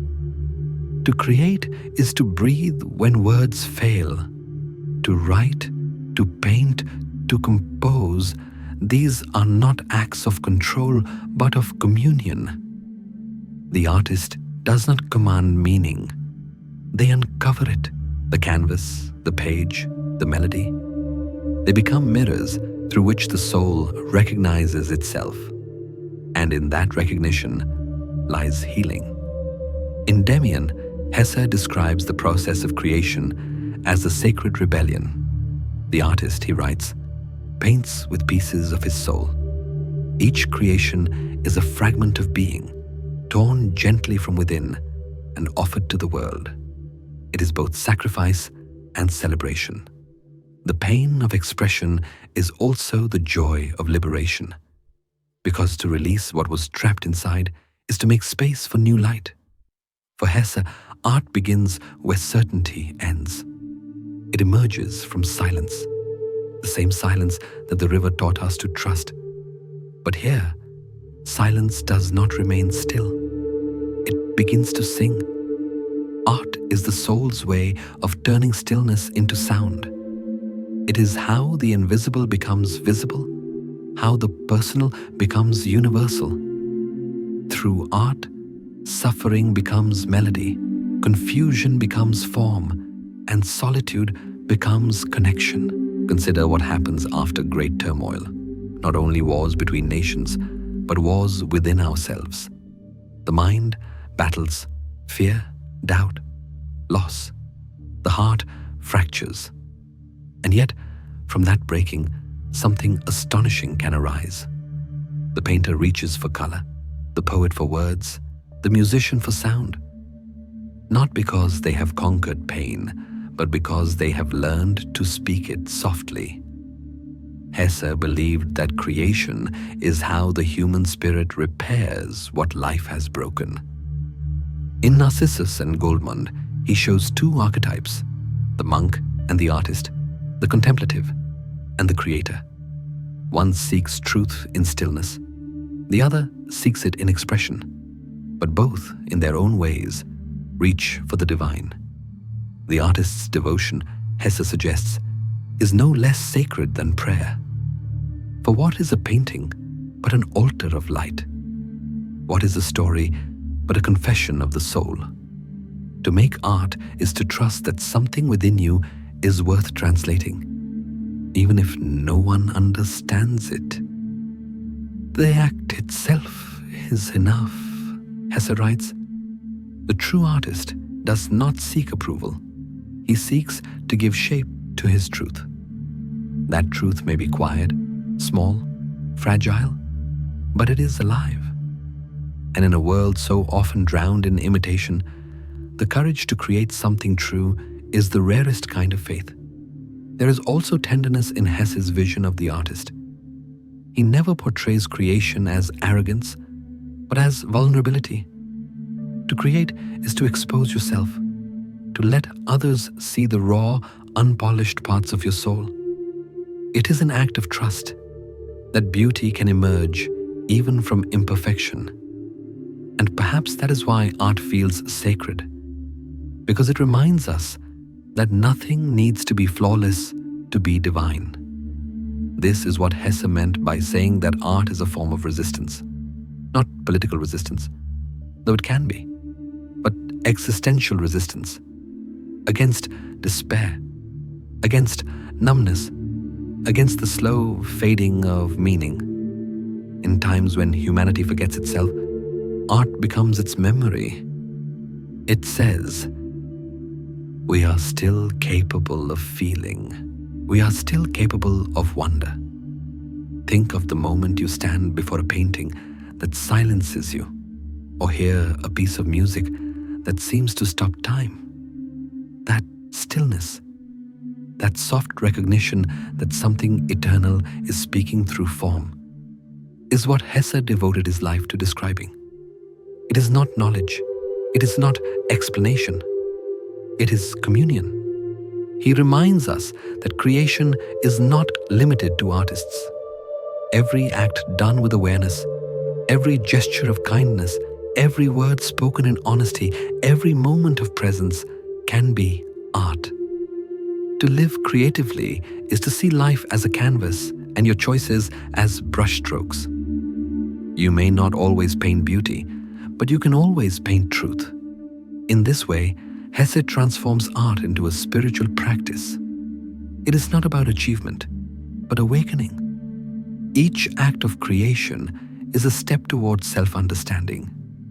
Each mistake is part of the pattern. The artist's journey mirrors life itself, chaotic, uncertain, yet guided by something deeper than reason. And so, even in a world that feels divided, art remains the quiet thread that connects us. It reminds us that we are not alone in our longing. Someone, somewhere, has felt what you feel and turned it into form. Through that form, you are seen, understood, and momentarily made whole. Let this thought settle as softly as a brush against canvas. The divine never disappeared. It simply changed its language. The prayers of old became the paintings, the stories, the songs that carry us through the night. Hesse knew this well, and so he offered the artist's task not as a burden, but as a blessing. As he wrote, "The artist paints with pieces of his soul. That is why every true work of art feels alive. It breathes because someone dared to give it life. It speaks because someone listened deeply enough to translate silence. And it endures because through art, the soul refuses to die." So tonight, as you listen to this story, let your heart rest in that truth. Creation is not separate from you. You are already creating every thought, every breath, every dream. And perhaps in this quiet moment, you too are becoming art. Every act of creation, Hesse reminds us, begins as a prayer, a soft defiance against meaninglessness. Yet like all things human, even creation carries its shadow. Once the soul learns to shape beauty from silence, a quieter temptation arises, the desire to perfect it, to understand it completely.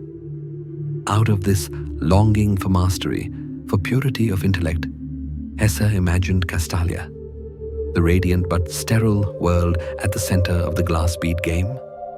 It is a place where meaning reigns supreme, yet life itself has vanished. He wrote, "Meaning saves us, but meaning isolates us." In those few words lies one of his deepest warnings. The pursuit of knowledge, however noble, can turn into a cage. The mind, once a tool for insight, can become a fortress inside its walls. Everything is orderly, logical, pure. But the air grows thin. The heart forgets how to breathe. Castalia, in Hesse's imagination, is a sanctuary for scholars and thinkers who have dedicated their lives to the perfection of understanding. They play the glass bead game, an intricate synthesis of music, mathematics, philosophy, and art, a kind of intellectual symphony designed to unify all knowledge. It is humanity's dream of total comprehension, the longing to touch eternity through reason. And yet, within this perfection, there is a quiet sorrow. The inhabitants of Castalia live for ideas, but not for life. They worship beauty as abstraction, not experience. The river of the world still flows outside their walls, full of chaos, laughter, pain, and imperfection, but they do not hear it anymore. They have replaced the warmth of living with the clarity of thought. And in doing so, they have traded the pulse of existence for the illusion of purity. Hesse's vision is not a rejection of intellect, but a plea for balance. He understood the mind's brilliance, its capacity to build worlds, to name the unnameable, to make sense of the stars. But he also knew its danger, the moment when the search for meaning becomes an escape from feeling. The mind shines, the heart sleeps. To live only in thought is to live half awake. Ideas can illuminate the path, but they cannot walk it for us. The glass bead game, for all its beauty, becomes a mirror that reflects only itself. Perfect, infinite, but empty. In its endless patterns of logic and symmetry, it loses the pulse of the human spirit.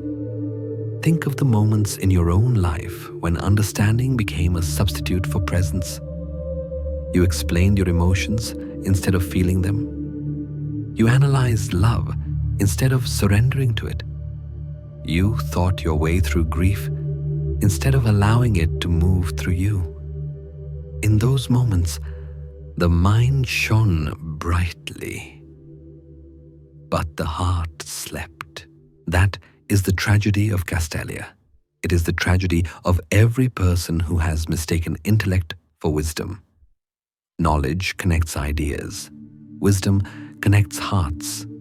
One builds systems, the other builds bridges. The men and women of Castalia, in their pursuit of ultimate truth, forget that truth, without tenderness, becomes lifeless, like a star that burns too cold to give warmth. Hesse's protagonist, Joseph Knecht, begins as a faithful servant of this world. He rises through its ranks, mastering the game, revered for his intellect. But gradually, he begins to feel the weight of the silence around him. The perfection that once inspired him now suffocates him. The more meaning he gathers, the less alive he feels. He starts to sense that beyond the walls of Castalia lies something the game cannot hold. The messy, unmeasured, unpredictable fullness of life. And so begins his awakening. He realizes that meaning, no matter how grand, is only half of existence. The other half, feeling, love, participation, is what gives meaning its soul. Without that, knowledge is sterile. It may save us from ignorance, but it cannot save us from loneliness. Hesse's warning is as relevant now as it was when he wrote it. We live in an age of infinite information, a world that knows almost everything but understands almost nothing. We scroll, we study, we analyze, yet somehow we forget to feel. The noise of knowledge drowns the quiet voice of wisdom. Like Castalia, we are connected by data but isolated by intellect. To learn everything, as the glass bead masters dreamed, is to risk forgetting how to live. Meaning, pursued without compassion, becomes another illusion, elegant but hollow. True understanding does not come from mastery, it comes from humility.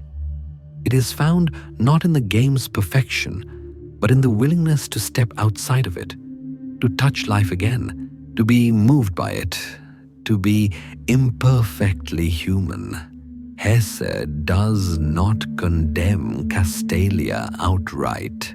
He sees its beauty.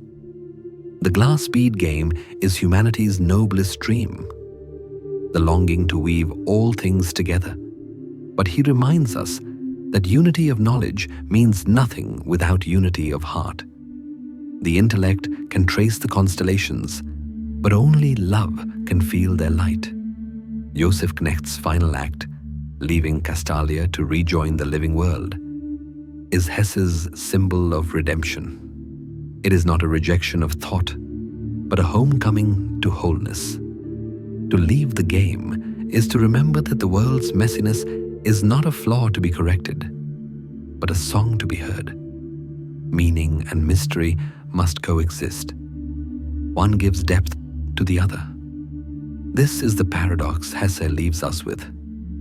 That wisdom is found not in knowing everything, but in knowing enough to stay humble before the unknown, to think deeply, yet love deeply, to seek truth, yet remain tender.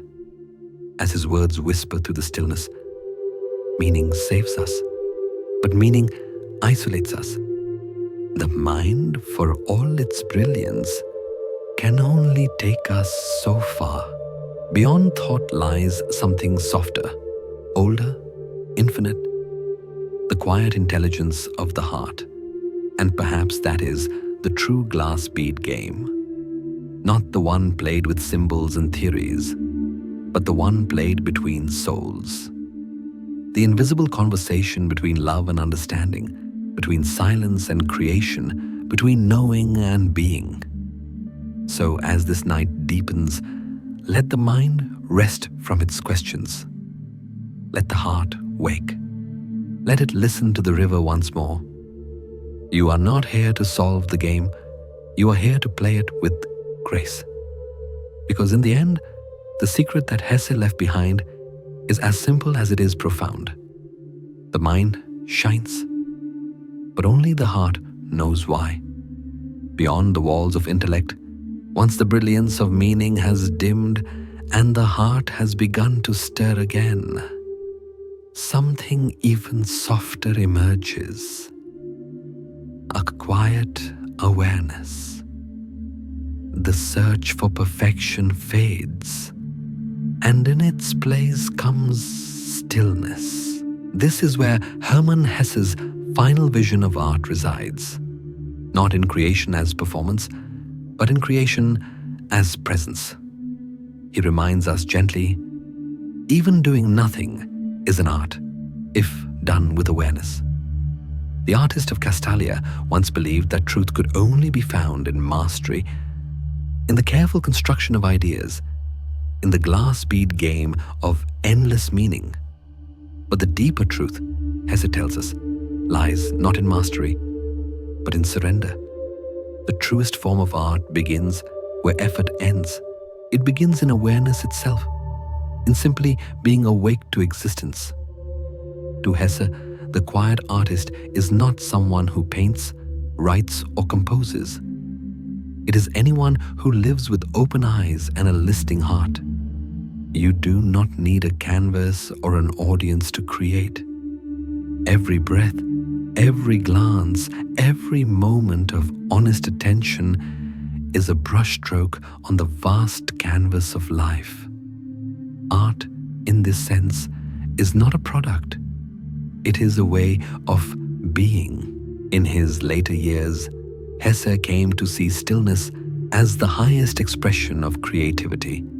The same way the river flows without striving, the awakened soul moves through life without forcing.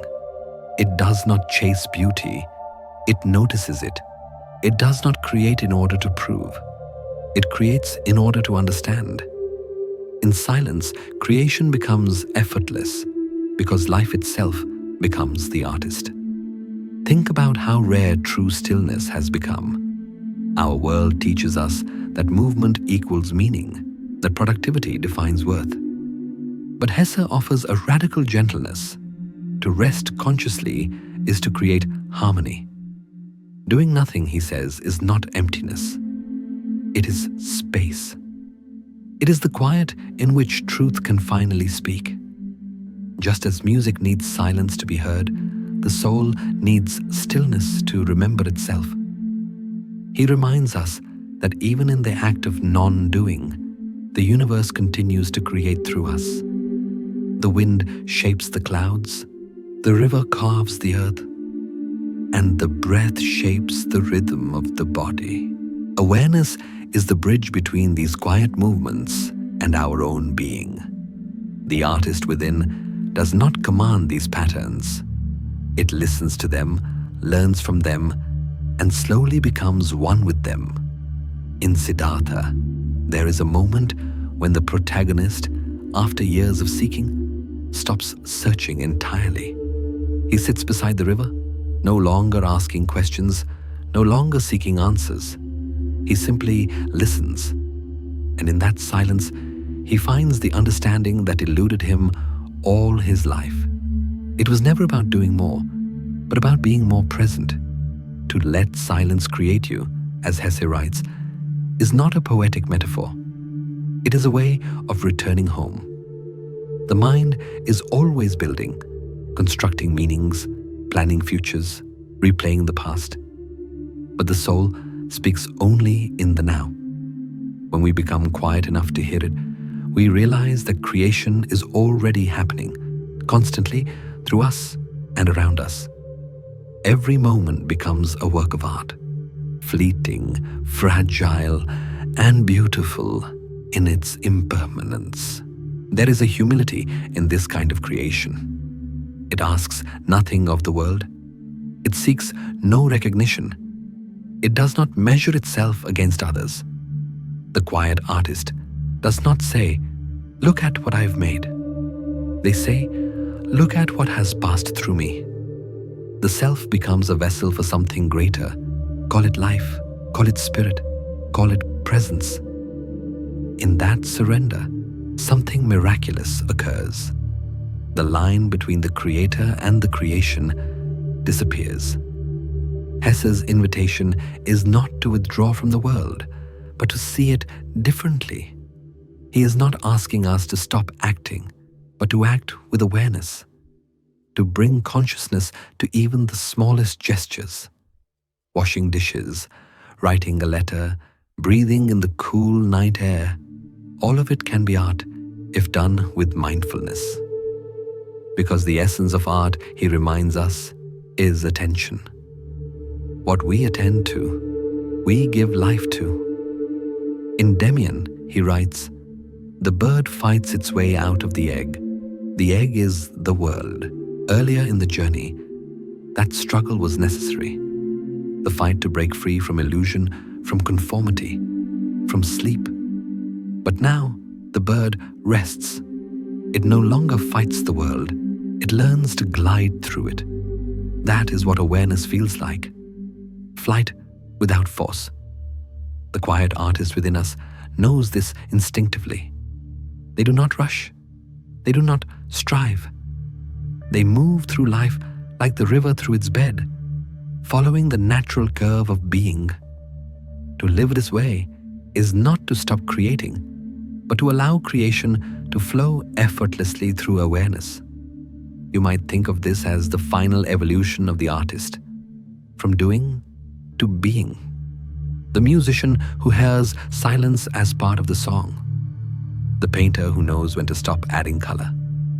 The writer who understands that the story continues long after the last word. The quiet artist is the one who trusts life enough to let it finish the masterpiece. In this stillness, the ego softens. The need to prove dissolves. The desire to control fades into a deeper kind of trust. The same trust that lets the seed rest in the soil. The same trust that lets the tide return to the shore. To live like this is to understand that your very existence is the art, that consciousness itself is the masterpiece unfolding moment by moment. So, as Hesse whispers through the centuries, even doing nothing is an art, if done with awareness.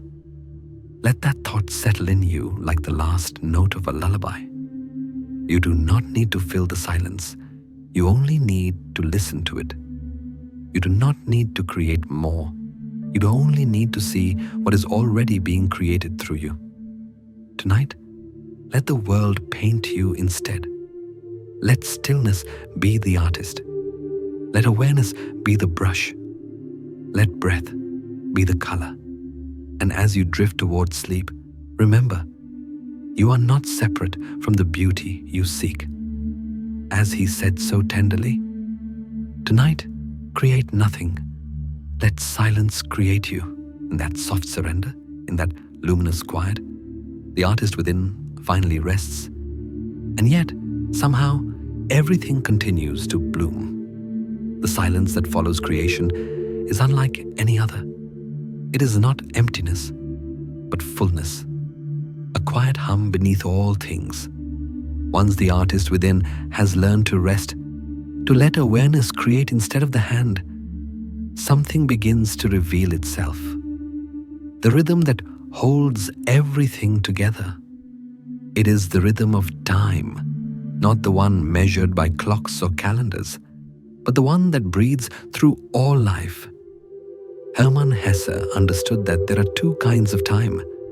One belongs to the world, mechanical, precise, endlessly ticking forward. The other belongs to the soul, fluid, cyclical, eternal. The first is the time of the clock. The second is the time of the river.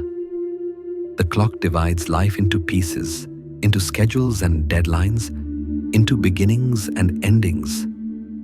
It keeps us moving, but also keeps us anxious. It tells us that time is slipping away, that we must hurry, that we are running out of something we cannot see. The river, however, whispers a different truth. It moves too, but it never hurries. Its motion is endless, but its presence is still. In the river's time, nothing is lost. Everything simply transforms. Hesse once wrote that every moment is both birth and death. It is a line that captures this paradox perfectly. Each instant carries within it the entire cycle of existence, something ending, something beginning, both contained within a single breath. The clock sees only one direction, forward. The river sees in circles. He was fascinated by how the human mind measures time, but how the heart experiences it. The mind obeys the clock. The soul listens to the river. We wake, we work, we sleep, believing we are moving through time. But perhaps it is time that moves through us. Perhaps what we call passing moments are really waves returning to the same shore, each carrying a reflection of eternity. The modern world, Hesse might say, lives trapped inside the ticking of the clock. We rush through days as if the future were waiting just beyond reach. We chase minutes, count hours, celebrate years, and yet beneath all this motion, something still waits untouched. The soul does not know days or decades. It knows only presence. The eternal doesn't unfold across a timeline. It breathes in the now. If you've ever had a moment that felt endless, a sunset that seemed to pause the world, or a silence that held more meaning than 1,000 words, you've touched the river's time. In that space, you are no longer moving forward or backward. You simply are. And that state, Hesse believed, is where true peace begins. In Siddhartha, he describes this realization through the sound of the river. The protagonist hears it say, "The river is everywhere at once, at the source and at the mouth, at the waterfall, at the ferry, at the current, in the ocean and in the mountains. For the river, there is no past or future. All exists together. All flows at once. Time for the awakened soul is like this, infinite, simultaneous, whole." Imagine living this way, not ruled by the clock, but guided by the current. The pressure to be on time dissolves, replaced by an awareness of perfect timing. Life does not hurry, because it does not need to. The flower blooms exactly when the sun touches it. The tide returns exactly when the moon calls. The heart beats exactly when it must. Hesse teaches us that the deeper we listen, the more we realize that eternity is not somewhere far away. It is hidden within the ordinary rhythm of now. What if every breath was eternity in disguise? What if the thing we call time is just the soul's way of noticing itself. A gentle pulse reminding us that we are alive. There is something profoundly soothing about this thought. It lifts the weight of urgency. You no longer need to chase moments. You only need to notice them. Each breath becomes a small resurrection, the past fading, the future waiting, and the present unfolding endlessly. Science measures time as motion, the spin of a planet, the vibration of an atom, the decay of matter. Hesse saw time as meaning, the way we experience change and continuity at once. Both are true, but only one brings peace. The clock will always tell you what time it is, but only the river can tell you what time means. He wrote often about this tension between worldly time and inner time. In Steppenwolf, he describes characters lost in the mechanical flow of modern life, haunted by their inability to feel the depth beneath the surface of days. For Hesse, to heal was to slow down, not in the body, but in the mind. To sit quietly long enough to hear the river inside you, even as the world outside keeps ticking. That is why he believed silence is not the absence of time, but its purification. When you stop fighting the clock, stop filling every second, you begin to hear the eternal rhythm beneath it, the same rhythm that moves the river, the wind, the stars, the same rhythm that once moved you before you learned to call it time. To live with this awareness is to live both within and beyond time. You still keep appointments, still see the sun rise and set, but your inner life is no longer bound by the ticking. You begin to notice that eternity is not a future destination, but a dimension of now, always present, always breathing beneath the noise of hours. There is a kind of quiet joy in seeing life this way. You can forgive the past because it is still happening somewhere in the flow of memory. You can stop fearing the future because it is already unfolding, softly within you. You can rest in the moment because it is infinite. And perhaps that is what Hesse meant by enlightenment. Not escaping time, but learning to live inside it fully, with awareness. To feel the seconds passing not as loss, but as music. Each tick of the clock becomes a note. Each breath a verse in the song of eternity. So tonight, as you sit in the quiet, listen closely. Beneath the sound of your heartbeat, beneath the rhythm of your breath, there is another pulse, vast, ancient, and calm. It is the same pulse that moves through rivers, through trees, through galaxies. It does not rush. It does not end.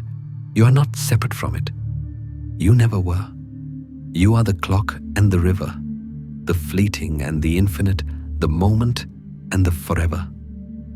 And perhaps that is all the wisdom you need to rest in tonight. Every breath you take is eternity, wearing the mask of time. Time has loosened its grip once the ticking of the clock fades and the river's rhythm takes over. Something miraculous begins to unfold. The realization that the eternal is not somewhere else, waiting at the end of a long road. It is here now, quietly pulsing beneath every heartbeat. Hermann Hesse once wrote, "The eternity of man lies in the moment." To truly understand that line is to awaken to the profound truth that the present is not fleeting. It is infinite. The mind has been taught to move through time like a traveler on a narrow path, always looking back or forward, never pausing long enough to see the ground beneath its feet. But Hesse's wisdom turns that journey inside out. Eternity, he reminds us, is not a line stretching endlessly through past and future. It is a depth that opens only in the now. To live fully present, even for a breath, is to touch the timeless.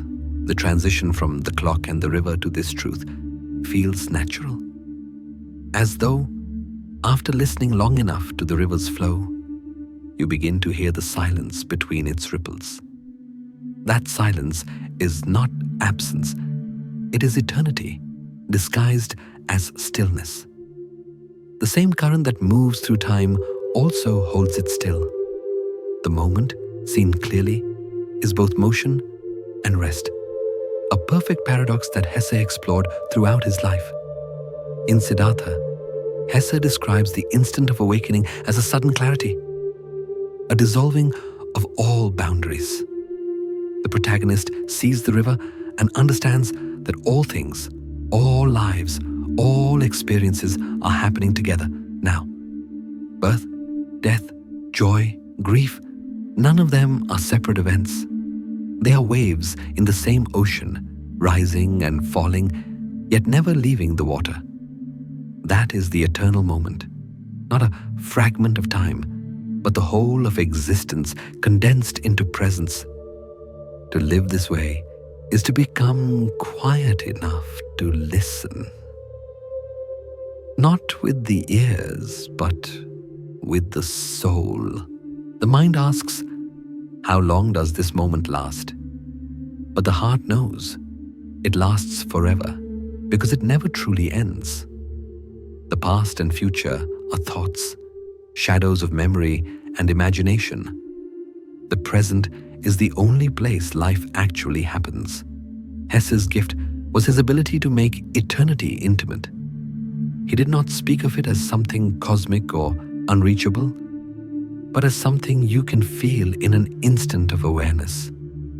The moment you pause and feel your breath enter and leave, the way light falls across a wall, the sound of leaves moving in the wind. These are not small things. They are doorways into infinity.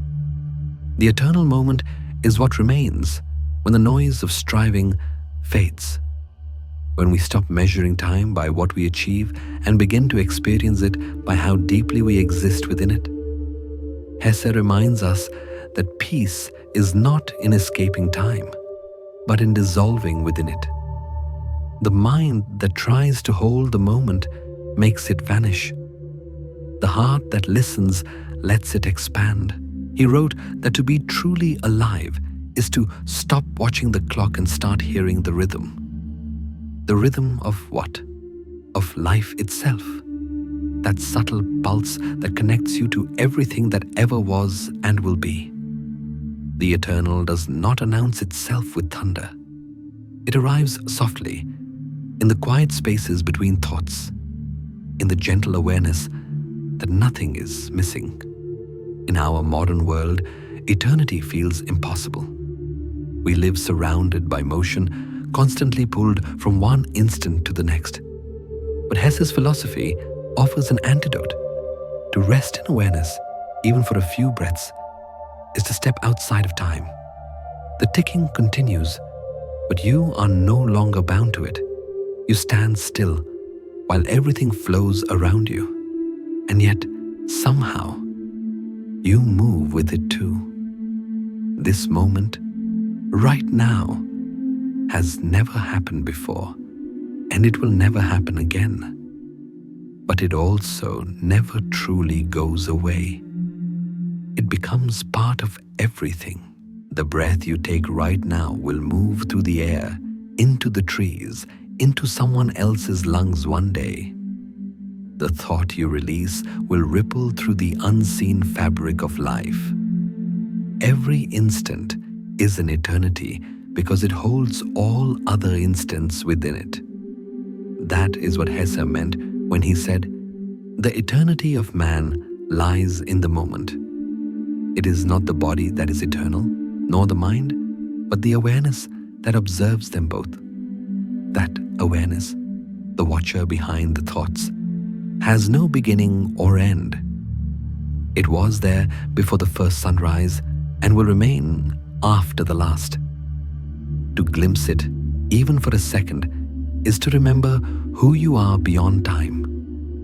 In Steppenwolf, Hesse's troubled protagonist experiences flashes of this realization, brief moments where the chaos of life dissolves into a strange clarity, where every sound and color seems to vibrate with the same mysterious energy.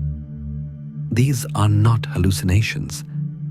They are revelations. They show that beneath the illusions of time and identity, there exists a still point, a place within us that has never been touched by fear or decay.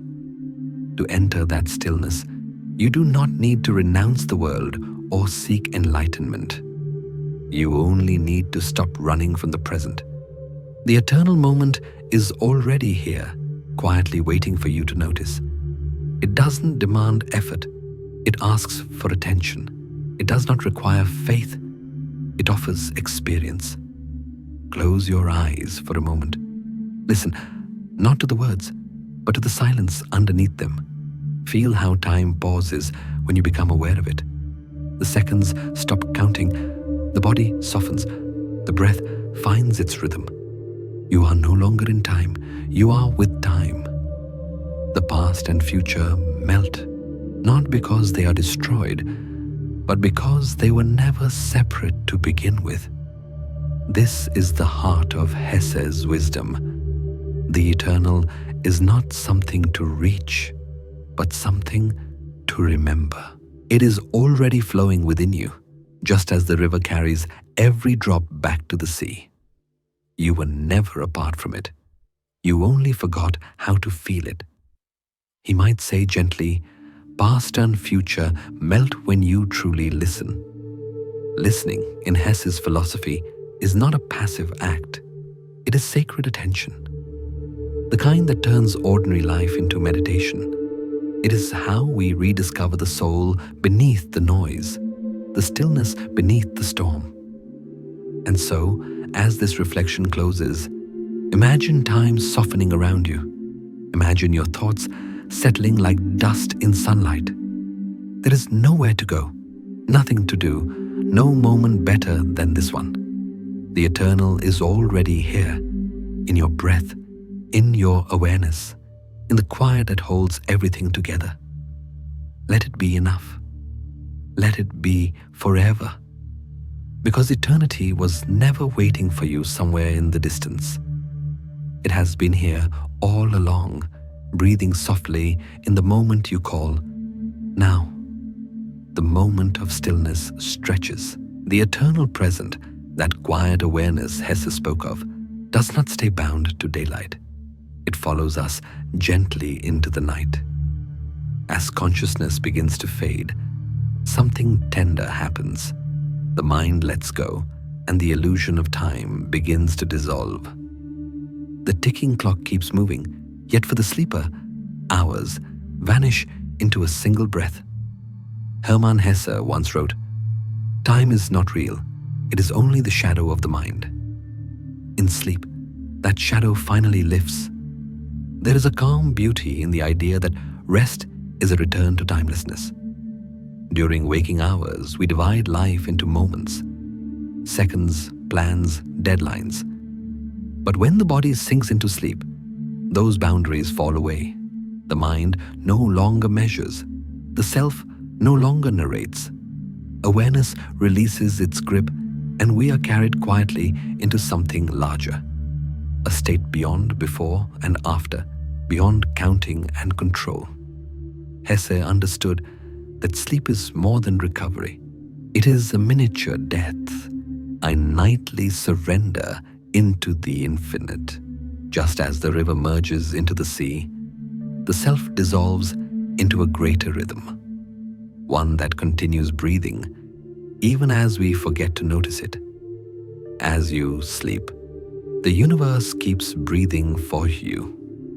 That single image, the cosmos inhaling and exhaling in our place, carries the essence of Hesse's philosophy. The self is not separate from the whole. Even in unconsciousness, we remain connected to everything. This realization follows naturally from the eternal moment. To live fully awake is to touch eternity through presence, but to fall asleep is to rest within that eternity, to stop grasping at it. Awareness in wakefulness is active, luminous. Awareness in sleep is surrendered, trusting. Both lead to the same truth. That existence does not depend on our effort to sustain it. The universe does not stop because we close our eyes. It continues, holding us softly within its endless flow. Think about the way time feels as you drift towards sleep. The minutes before you close your eyes seem long and full of thought, but the moment you cross that invisible threshold, time collapses. You wake, and the night has vanished. To the clock, hours have passed. To your mind, only a single instant. Sleep, then, is not simply a pause. It is a reminder that time itself is only a lens the waking mind creates to make sense of change. When the lens falls away, reality remains pure and unbroken. Hesse's insight reaches deep here. Time, he says, is the shadow of the mind. Shadows cannot exist without light, and so the illusion of time exists only as long as the light of our consciousness projects it. In darkness, there are no shadows. Sleep, then, is a kind of homecoming, not to ignorance, but to unity. In the absence of thought, the self merges with the eternal rhythm that has always been breathing beneath our awareness. There is a paradox at the heart of this. While the waking mind fears losing control, the deeper self yearns for this surrender. We seek eternity in ideas, yet experience it every night in rest. The moment you stop trying to hold the world holds you. The same hands of time that push us forward by day cradle us gently in the dark. Hesse would likely smile at how nature teaches this truth effortlessly. The tide does not worry about where it has been or where it will go. The stars do not hurry to burn brighter before dawn. Even the tree outside your window does not mourn the setting sun. It simply stands, alive, present, waiting for the next breath of light. Sleep aligns us with this natural rhythm. In letting go, we rejoin the quiet intelligence of life itself. He believed that our deepest wisdom comes not from thought, but from stillness, from the wordless awareness that precedes all motion. In sleep, the mind stops naming, comparing, and dividing. The eye that measures the hours disappears, leaving only the essence of being. This is why dreams feel outside of time. They unfold without sequence, merging past, present, and future into one seamless landscape. The dream world, in Hesse's view, is not less real. It is more honest. It shows the fluid nature of consciousness when freed from the prison of the clock. To fall asleep is to practice faith in existence. You lie down, close your eyes, and surrender all control. You trust that breathing will continue, that the heart will keep beating, that the sun will rise again. You trust that life, vast, silent, mysterious, will hold you through the hours you cannot see. It is, in its own quiet way, the purest form of meditation. He might have said that in sleep, we return to the original silence of creation. That same stillness described in the silence before thought. The circle completes itself from the first questioning of who am I to this final act of release. The journey of becoming finds its rest. We began with awareness struggling to wake. We end with awareness learning to rest without fear. This view transforms the simple act of falling asleep into something sacred. It is no longer a daily necessity, but a gentle ritual of reunion, the moment when the self returns to the timeless. Each night, the soul rehearses eternity, slipping beyond time's shadow into the clear light of existence. In this sense, every night's sleep is both a small death and a quiet resurrection. Hesse invites us to see that there is nothing to resist. The passing of time, the fading of consciousness, even the stillness of deep sleep, all are part of the same dance. To fight them is to live in fear. To surrender is to remember that the river never stops flowing. You are carried even when you do not paddle. You are alive even when you forget what life feels like. He wrote often of harmony, not as a balance achieved by force, but as a natural state that emerges when the self aligns with the flow of existence. Sleep, then, is the purest harmony of all. It is the state in which we no longer struggle against time, because we no longer believe in it. The eternal holds us. The mind releases its shadow. So tonight, as you close your eyes, remember that you are not stepping into emptiness.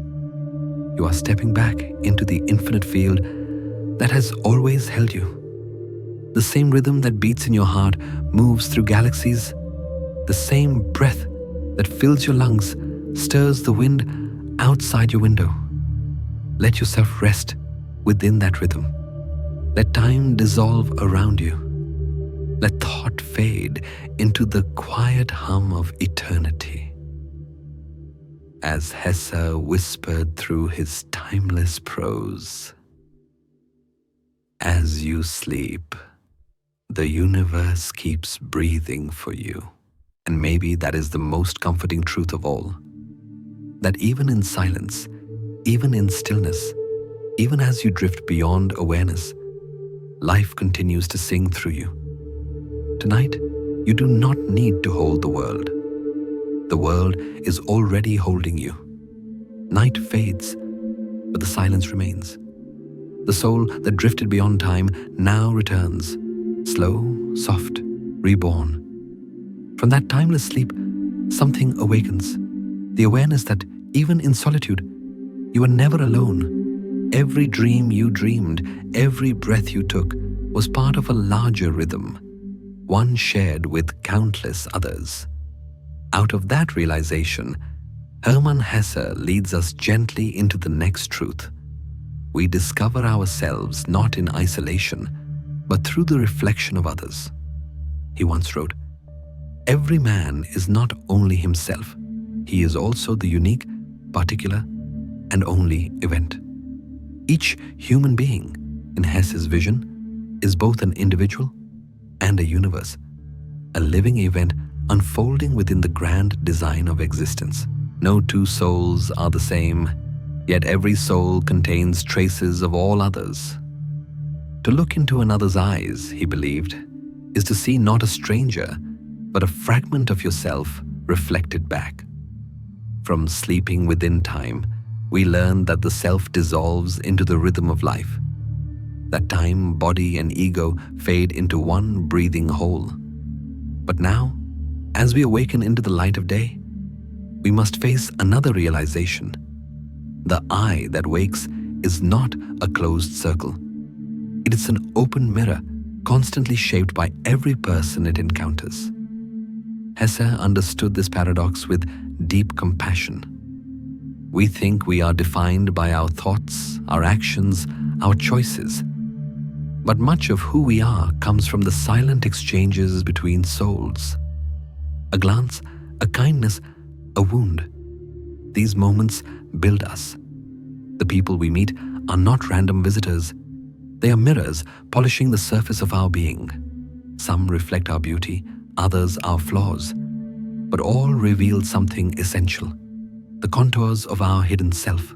In Demian, Hesse explored this truth through the mysterious bond between Emile Sinclair and Max Demian, two halves of the same awakening consciousness. Demian is not merely a mentor, he is the mirror through which Sinclair learns to see his own strength and shadow. Each of us, Hesse reminds, will meet such mirrors, people who disturb us, inspire us, even break us. And through them, we begin to recognize the shape of our soul. He might have said that relationships are the universe's way of teaching us to see. Without others, we remain blind to our own depths. The warmth we find in love, the pain we feel in rejection, both are forms of revelation. In connection and conflict alike, the self becomes visible. To Hesse, forgiveness is one of the most profound mirrors of all. When you forgive, you remember, not in the sense of recalling pain, but in the sense of awakening to shared humanity. Forgiveness is not about erasing the wound, but about recognizing that the one who hurt you and the one who suffered are both expressions of the same life.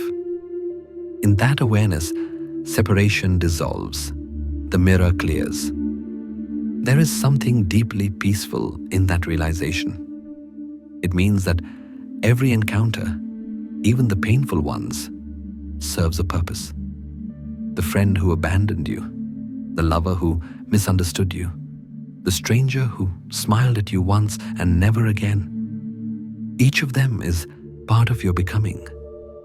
They hold up pieces of your truth that you could not see alone.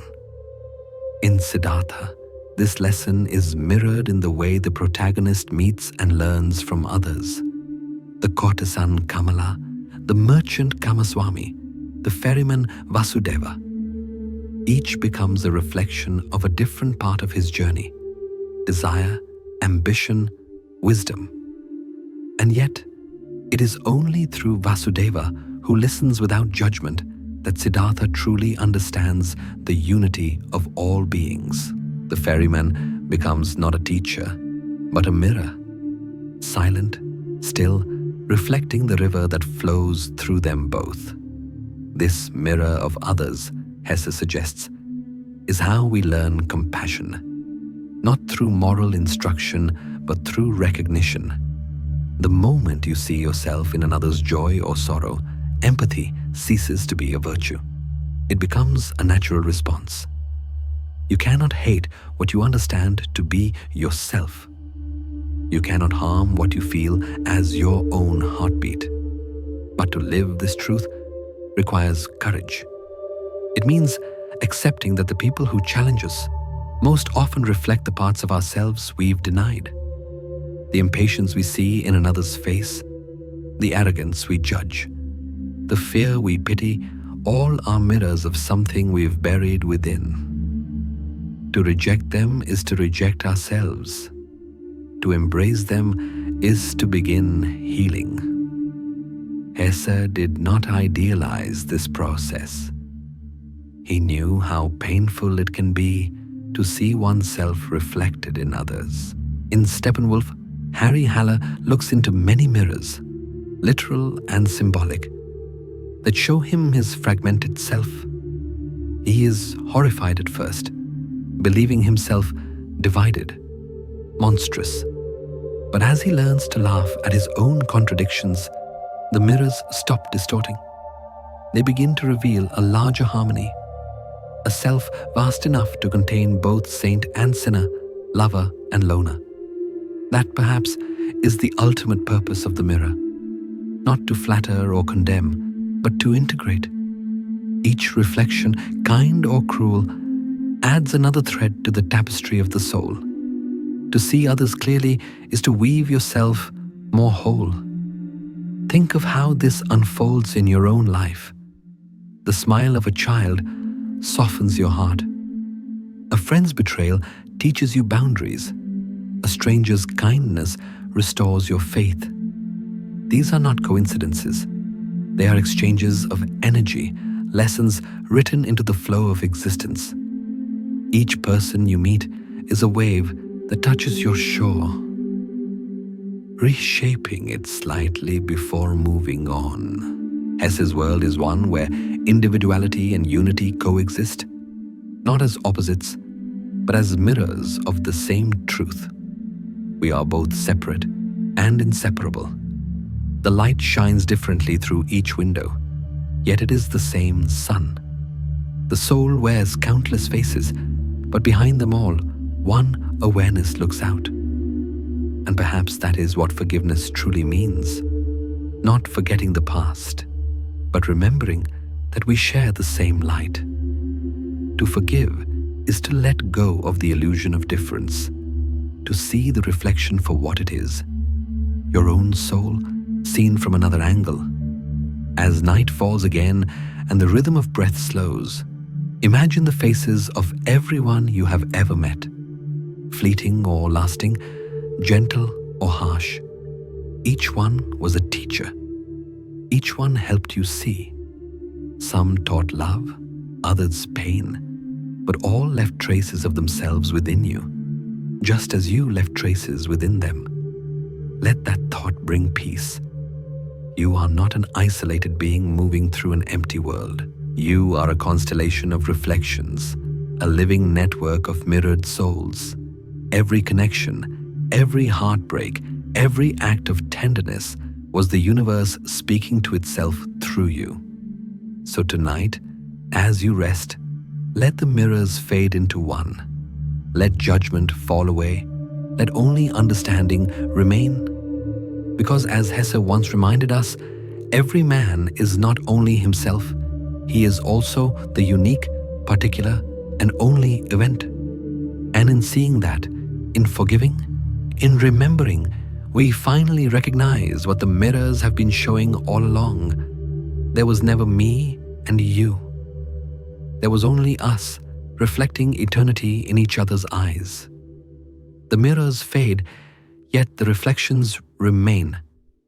From seeing ourselves in others, we move towards something deeper. The longing to belong, to dissolve the fragile border between I and you. In the quiet aftermath of recognition comes the ache of connection. Hermann Hesse once wrote, "To love means to suffer, and there can be no love otherwise." He did not mean this as a warning, but as a revelation. That love is not the end of pain, but the transformation of it. From the mirror of others, we learn that every human being we meet reflects a piece of our own soul. But now, in learning to belong, Hesse invites us to take one step further, to see that love is not just recognition, but surrender. To love someone is to allow their reflection to blur the edges of who we think we are. It is to risk losing the comfort of separation, and in that loss, to find something far greater. Belonging in Hesse's world is not conformity. It is not about fitting neatly into the patterns society lays out for us. It is about opening the self wide enough to contain another being, to let their joys and sorrows echo within our own. He reminds us that love, real love, will always hurt, not because it wounds, but because it stretches the soul beyond its old shape. To love means to suffer. The line sounds tragic, but in Hesse's philosophy, it is profoundly hopeful. Suffering, for him, is the fire through which the heart is purified. It burns away illusion. The illusion that we are separate, self-sufficient, unconnected. Love strips us bare, revealing how deeply we depend on the breath of others to feel alive. This idea threads through much of Hesse's writing. In Siddhartha, the protagonist must learn love through loss. He loves Kamala, yet cannot keep her. He loves his son, yet must let him go. Each attachment tears him open, but each tear becomes a doorway to wisdom.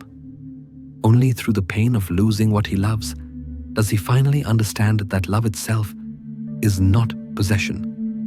It is participation, a willingness to feel deeply without needing to hold, Hesse understood that the human heart expands only through vulnerability. To love is to open the gates of the self, to let another's world flood into your own. You cannot belong without being changed. You cannot love without risking pain. But that risk, he believed, is the very essence of being alive. Belonging is not built on perfection. It grows in the cracks between us. In the moments we misunderstand each other, forgive, try again. It lives in the tremble of uncertainty when we choose to stay. To belong is to say, I will not run from what is fragile. It is a vow made not with certainty, but with tenderness. And yet, belonging extends beyond human love. Hesse saw it as a spiritual movement, a return to unity with all life. The trees, the river, the stars, each breathes with us. Every breath connects you to everything breathing tonight. The truth of belonging, then, is not limited to romance or friendship. It is the realization that to exist is already to be part of everything that exists. Imagine that for a moment, each inhale you take tonight is the same air that once passed through countless lives. The lungs of ancient forests, the wings of birds, the chests of those you will never meet. Love, in its deepest form, is this recognition that nothing truly ends, that every living thing shares the same silent rhythm. In Narcissus and Goldmund, Hesse captured this tension between solitude and connection. Narcissus represents the mind, detached, disciplined, searching for truth through thought. Goldmund represents the heart, restless, sensual, drawn to beauty and touch. Their friendship, though tested by distance and pain, reveals that neither can exist without the other. The thinker needs the lover. The lover needs the stillness of the thinker. To belong, Hesse suggests, is to embrace both, to honor our individuality, yet remain open to the infinite network that holds us. Love for Hesse is not about completion, but awakening. It teaches us to see beyond the narrow walls of our ego. It humbles us, dismantles our pride, reminds us that we are not the center of the world. We are threads in a living tapestry. Every act of love, no matter how small, binds us to that greater pattern. To belong also means to forgive the distance that remains between souls. No matter how close we come to another, there will always be a space we cannot cross, a mystery that remains untouched. But this, too, is sacred. It is the space that allows reverence to exist. We do not merge entirely. We orbit, we reflect, we breathe together. Belonging, then, is not ownership. It is harmony. There is a quiet peace in accepting that love will never be without suffering. To love fully is to expose the most vulnerable parts of ourselves, the fears, the insecurities, the unhealed wounds. But as Hesse shows us, this exposure is not weakness, it is the beginning of transformation. The heart that never breaks never learns to grow. The soul that never loses never learns to see. Think of the people you have loved, those who stayed and those who left. Each of them changed the shape of your life. Some expanded your world with joy, others did so with pain. But both kinds of love were gifts. Each connection, each heartbreak was the universe reminding you that to belong is not to be owned or held. It is to be known, even for a moment, and to know. In the stillness of night, this truth becomes easier to feel. The loneliness that sometimes accompanies love is not absence. It is the echo of connection stretching across distance. Somewhere, someone breathes the same air as you. Somewhere, someone feels the same ache of longing. And in that invisible bond, you are not alone. Hesse's gentle wisdom whispers through it all. Belonging is not something we find. It is something we allow. We belong the moment we stop guarding ourselves against the world, the moment we stop pretending that independence means isolation. To belong is not to lose oneself. It is to become more fully human. He would have told us that love is both our greatest suffering and our greatest teacher. It is the mirror in which the divine becomes visible through human eyes. Through love, we learn to forgive, to let go, to see the sacred in the ordinary.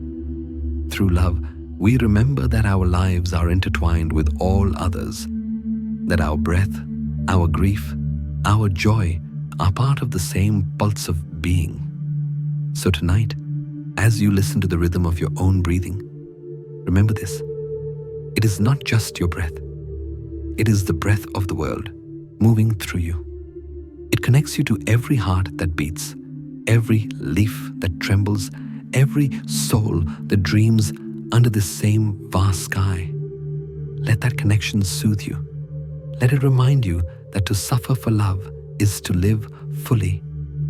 Let it soften your heart toward the past, toward the people who shaped you, toward yourself.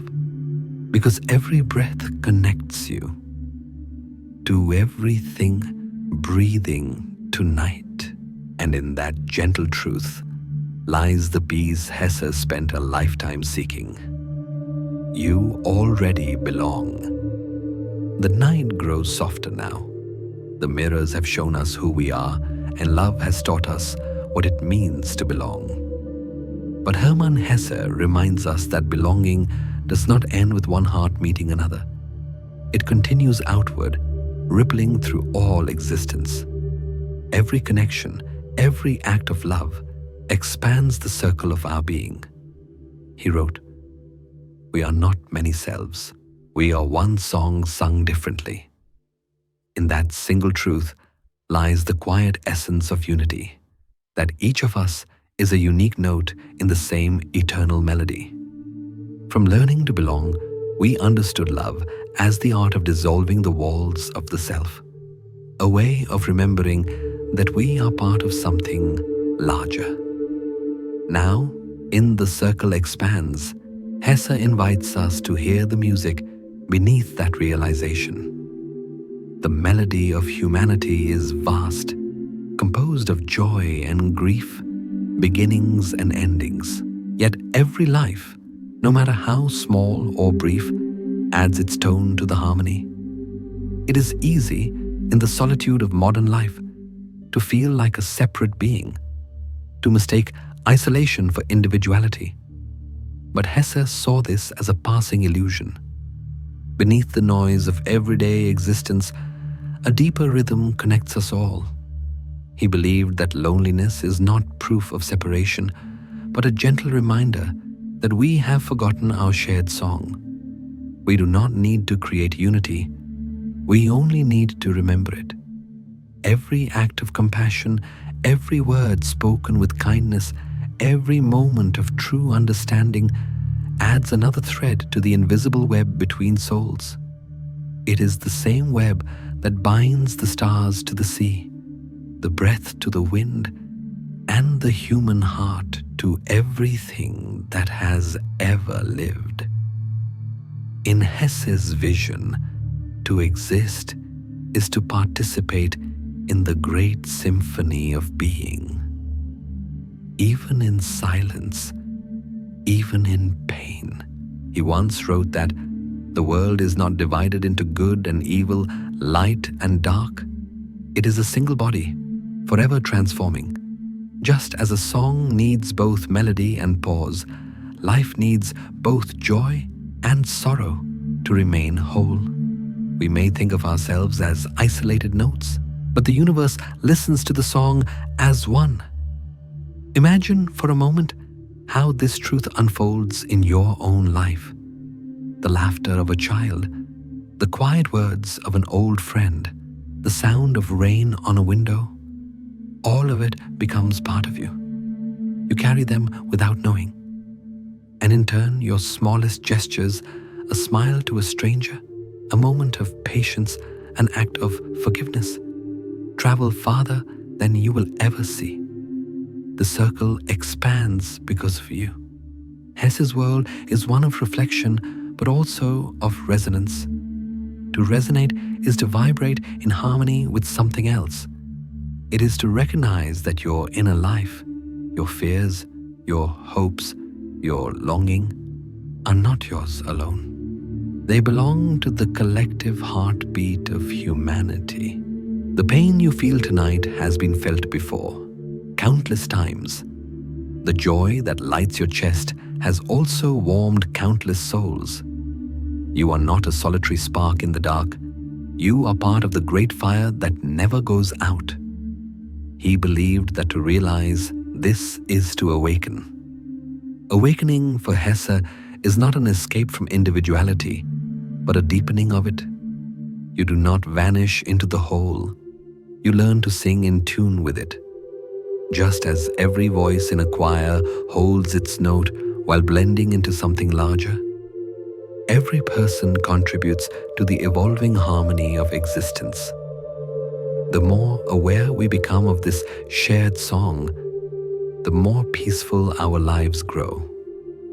In Siddhartha, this awareness comes at the end of the journey, when the river teaches the final lesson. Siddhartha hears all voices of joy and sorrow, birth and death, merging into one continuous sound.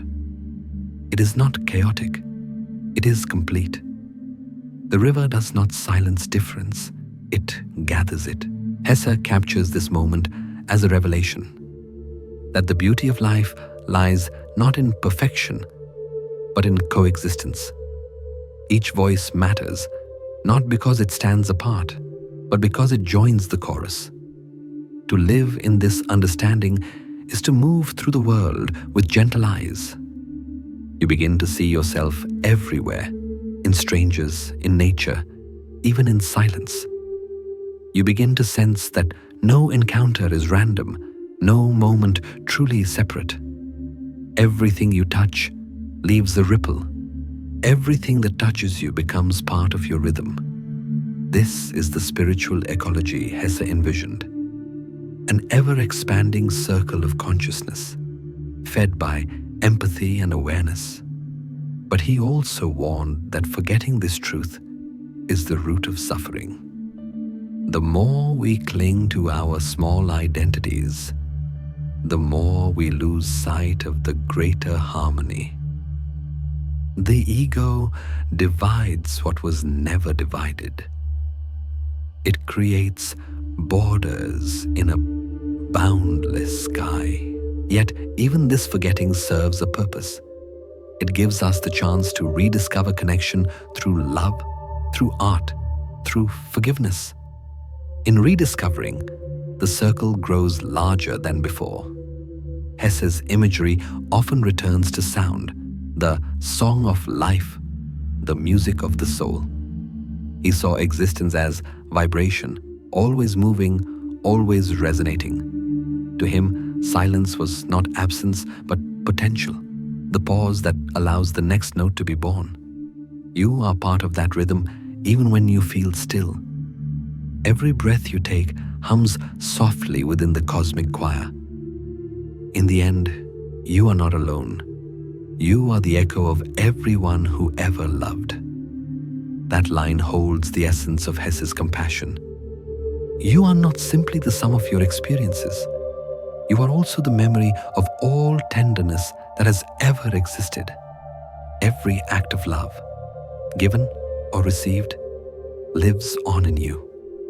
The mother's lullaby, the friend's laughter, the lover's whisper, the stranger's kindness, all continue, echoing through time, through you. In this sense, death does not break the circle, it widens it. The voices of those who are gone do not vanish.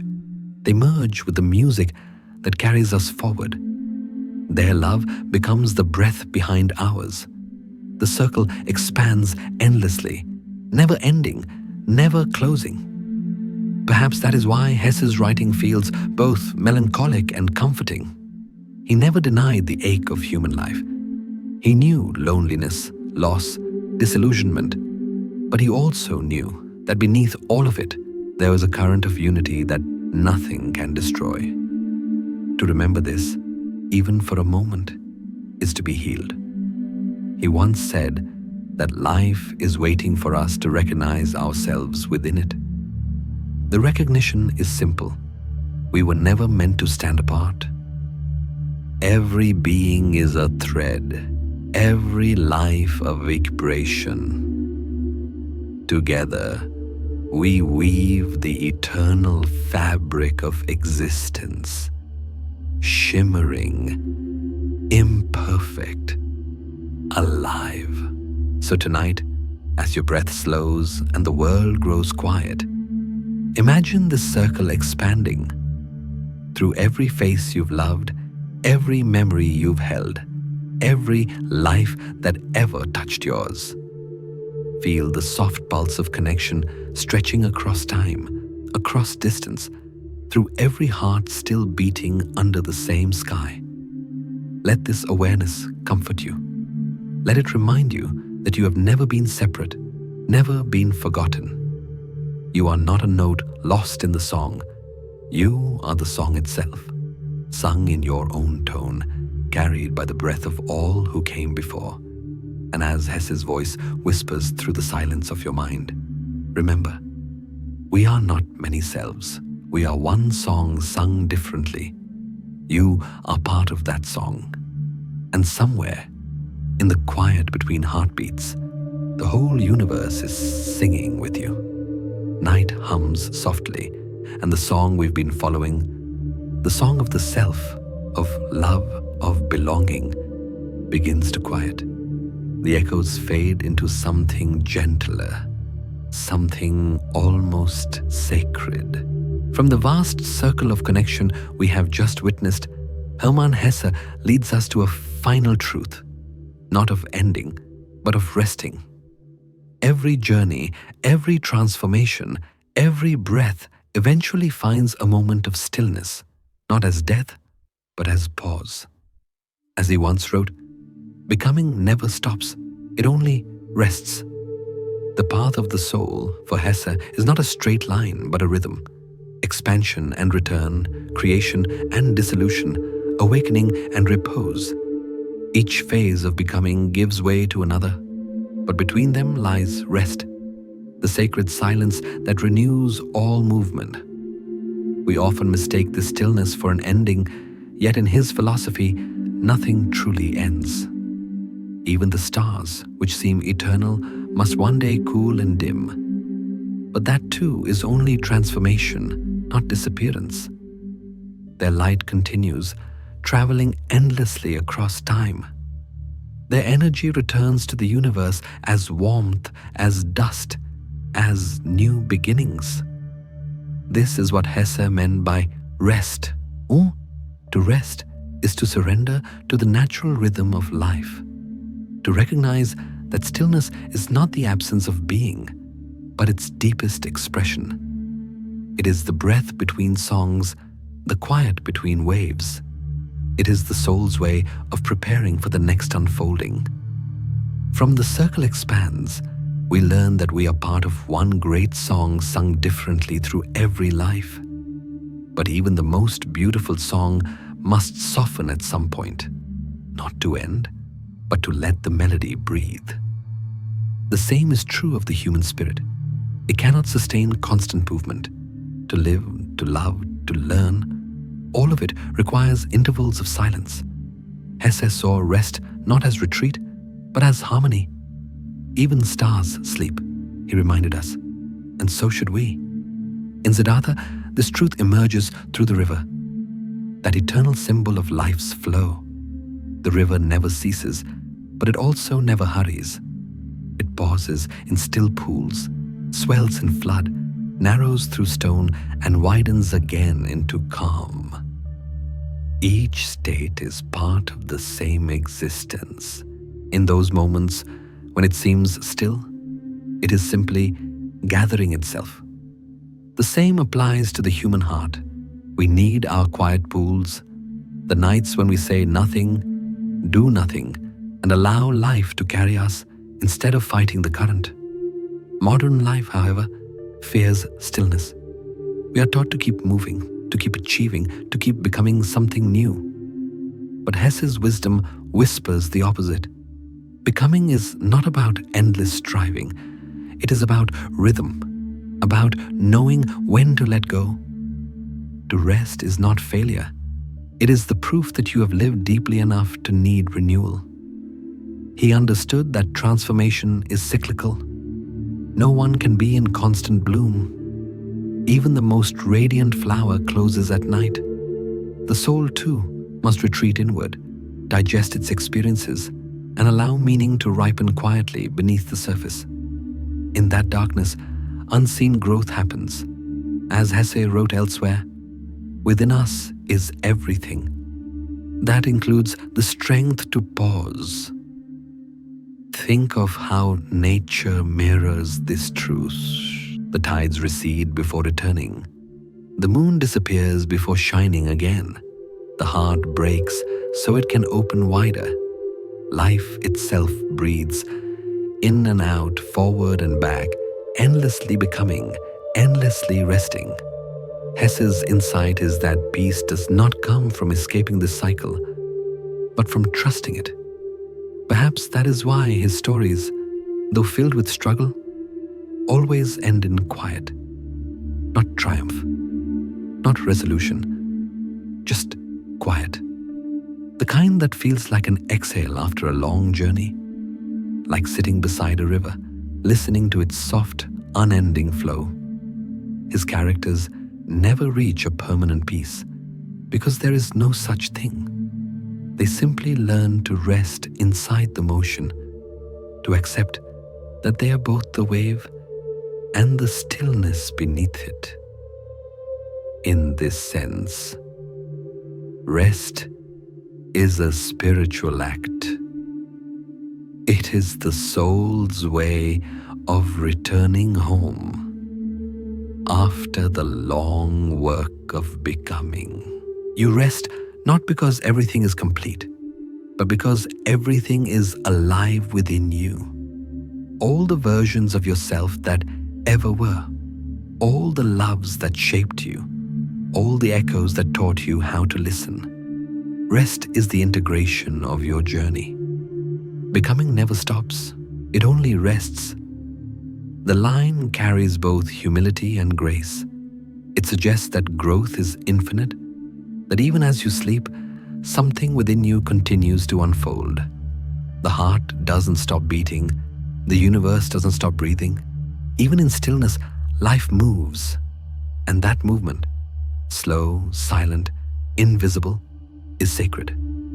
So perhaps rest is not an interruption of life, but its deepest form. To lie in bed at night, to close your eyes, to feel your body sink into the quiet. These are not escapes from the world. They are the world itself, expressed through you. Each inhale gathers the day. Each exhale returns it to the earth.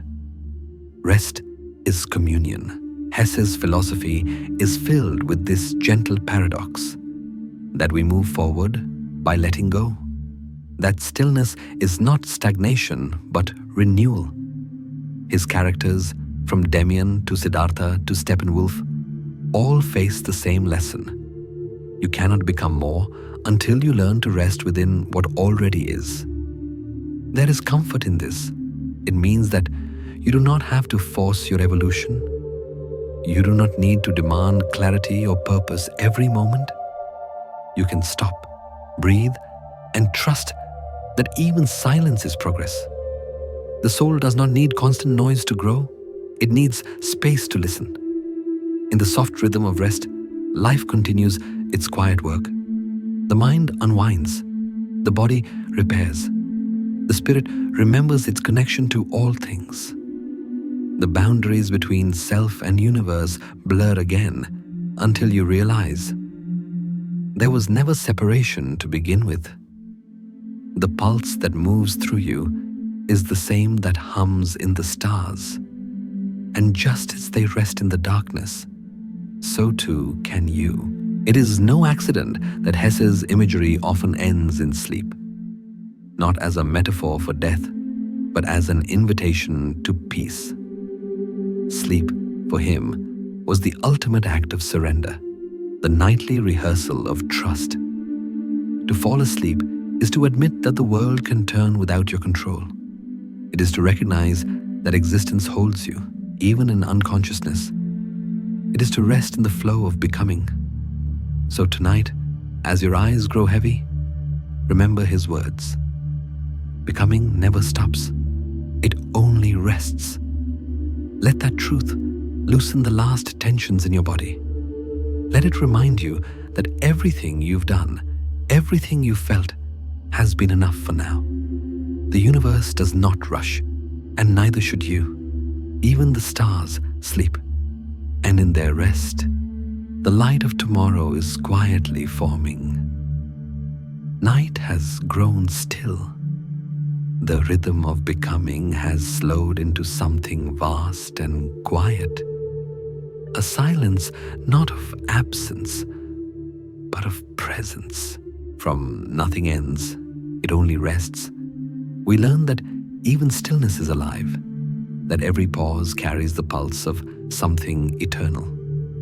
Now, Hermann Hesse leads us deeper into the realization that this eternal rhythm does not live somewhere beyond us, but within us.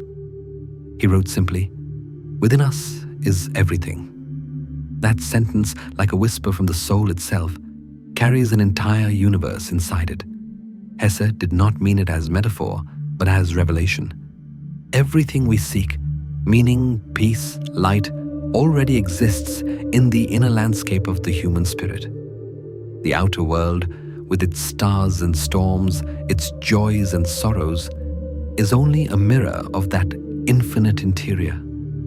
To know yourself, he believed, is to rediscover the universe looking back through your own eyes.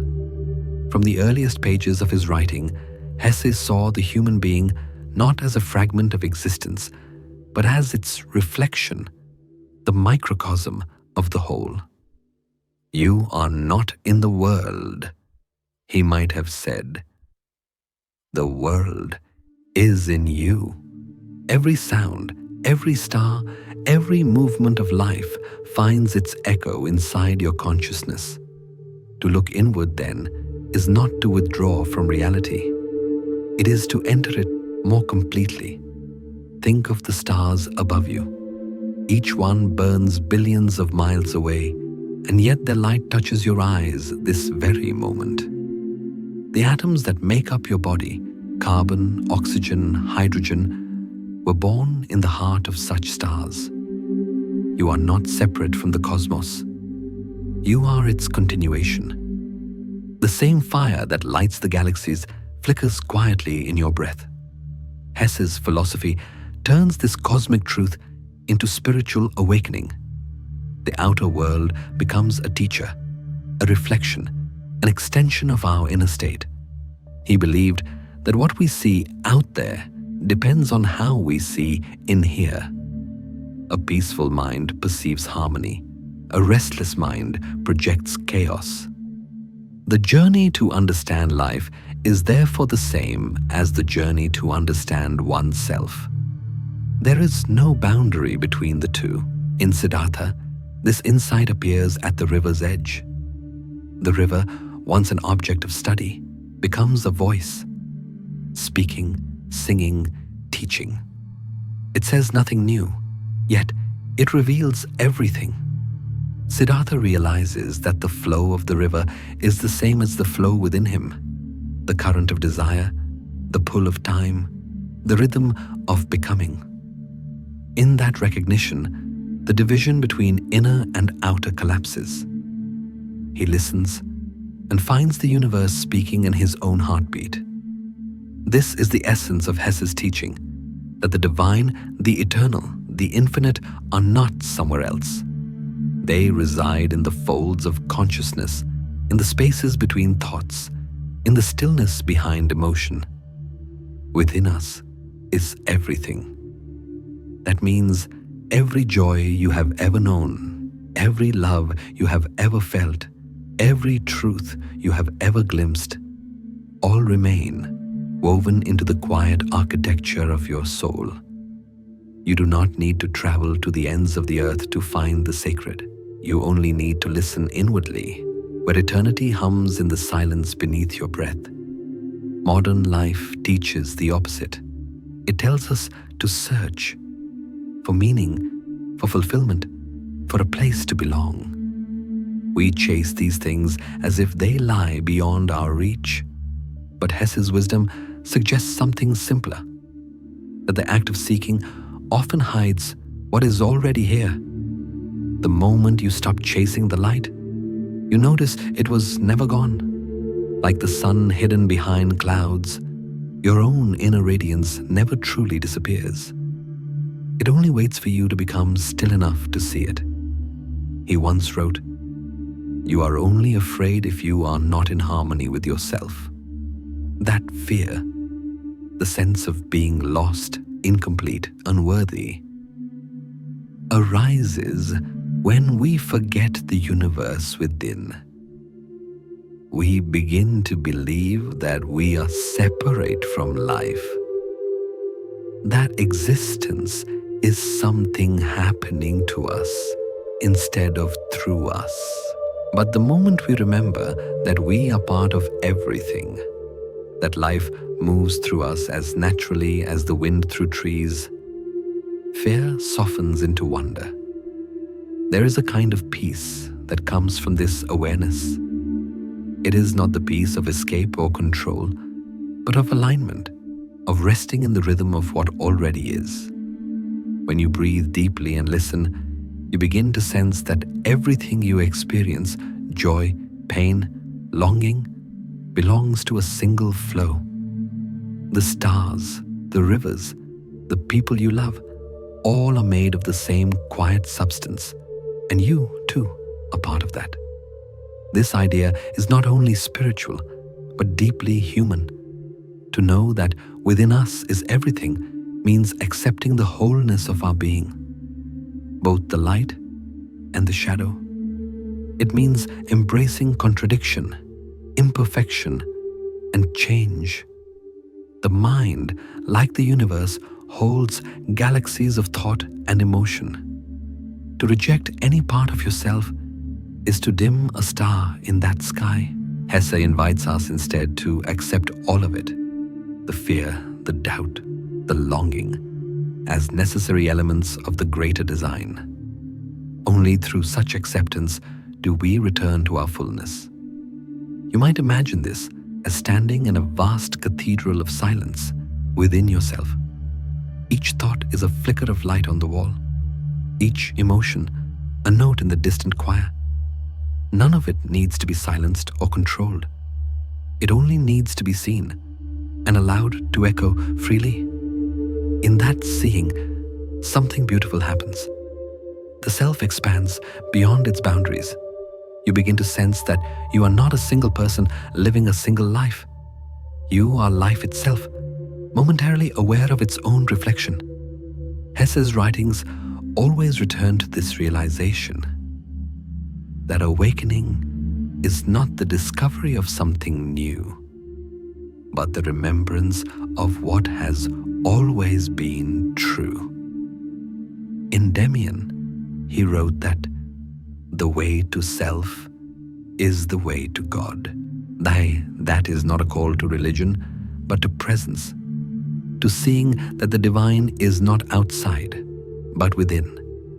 Every act of awareness, every moment of love, every breath of compassion is the universe expressing itself through you. And perhaps that is what rest truly means. Not the absence of motion, but the full presence of being. When you are still enough to feel the universe breathing within you, you realize there is nothing left to chase. The journey has always been homecoming. The seeker and the sought were never two. Let this understanding sink into you like light through water. Feel how it softens the edges of your worries, how it expands the quiet inside your chest. There is no need to prove anything, to solve anything, to become anything. You already contain the vastness you long for. The stars above you are not watching. They are remembering themselves through you. You are not in the world. The world is in you. Every breath, every thought, every dream carries the pulse of the infinite. So tonight, let your breath slow. Let the boundaries dissolve. Feel the stillness of galaxies unfolding behind your ribs. Feel the earth rise and fall in rhythm with your chest. Hesse's whisper lingers in the dark. Within us is everything. And in that truth, the universe finally comes home. Not outside, but quietly, peacefully, inside you. The breath of the world has slowed. From the vast truth that within us is everything, there follows only silence. A silence not empty, but whole. It feels as though the long journey of the soul has circled back to its beginning, to that first stillness before thought, before desire, before the question, who am I? Even the search has grown quiet now. There's nothing left to reach for, nothing left to become. What remains is peace. The kind Hesse spoke of when he wrote, "Peace comes when we stop asking life to stay."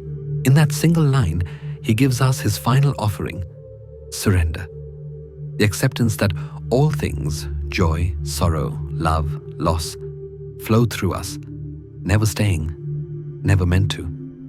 The peace we seek is not found in holding on, but in letting go of our need to hold. The river of existence does not stop for our hands, but when we release them, we discover that we were never separate from its current. We were always part of its flow. Hesse's philosophy ends not with resolution, but with harmony. Throughout his life, his writing was filled with restlessness, the search for unity between body and spirit, mind and soul, man and nature. Yet in his final tone, there is no urgency, no striving.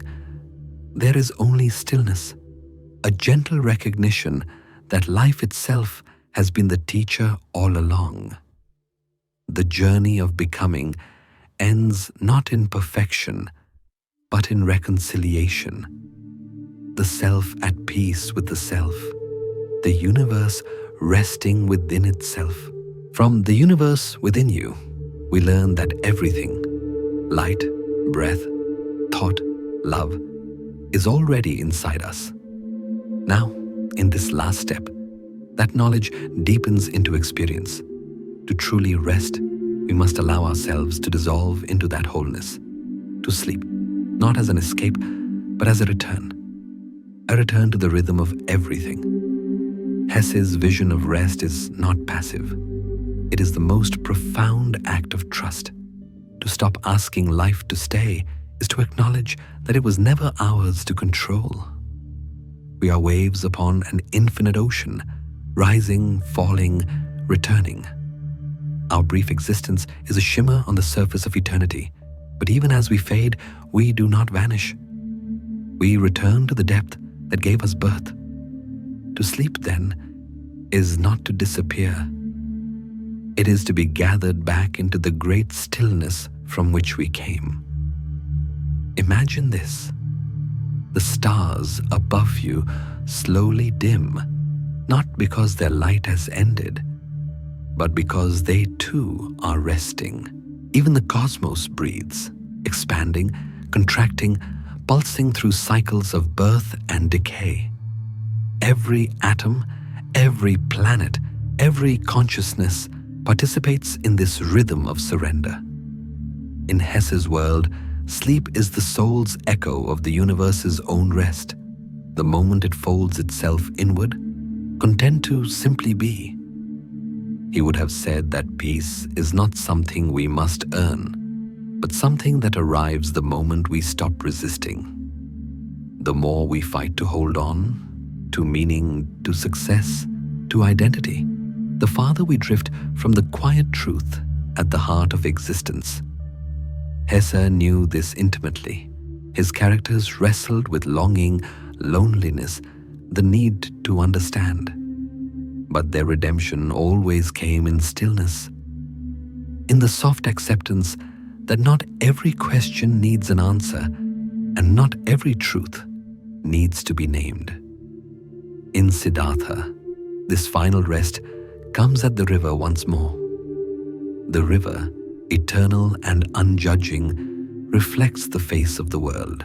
Siddhartha looks into its surface and sees not himself, but everything. Joy, pain, beginnings, endings, all woven into one pattern. He smiles not because he understands, but because he no longer needs to. His peace lies in knowing that understanding is no longer required. The river flows. He flows with it. That is enough. So too, Hesse leaves us with this same peace. Life is no longer a puzzle to be solved, but a song to be heard as it fades into silence. To sleep is to listen to that fading, to feel it carry you beyond thought. The world doesn't disappear. It becomes you. The separation between self and life, between waking and dreaming, dissolves. You are not a body lying beneath the stars. You are the stars, quietly returning to their own light. There is deep tenderness in this ending. Sleep now, Hesse seems to whisper, not as someone seeking meaning, but as the universe resting within itself. To sleep this way is to forgive everything, your failures, your doubts, even your endless search for peace. It is to recognize that you were never outside of life, only ever inside its breathing. It is to feel that all you have ever loved still lives softly within you. Think of what that means. To rest as the universe rests. Your breath, rising and falling, mirrors the rhythm of galaxies expanding and collapsing. Your heartbeat echoes the pulse of creation itself. Every dream you dream tonight will be written in the same language as the stars. To sleep consciously, to let yourself dissolve gently into the fabric of existence, is to participate in the oldest ritual there is, the surrender of being back into being. And perhaps that is the meaning Hesse always sought, not in words or systems, but in this simple awareness. To be alive is to be the universe experiencing itself. To rest is to let that experience fold back into silence, to let life continue without needing to hold it still. Nothing is lost. Nothing ever was. The light does not die when the candle burns out. It merely changes form. This is the quiet faith of Hermann Hesse. Not the faith of doctrine or belief, but of surrender.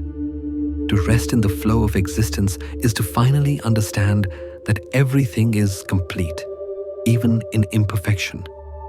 You do not need to fix the world or yourself. You only need to allow both to be.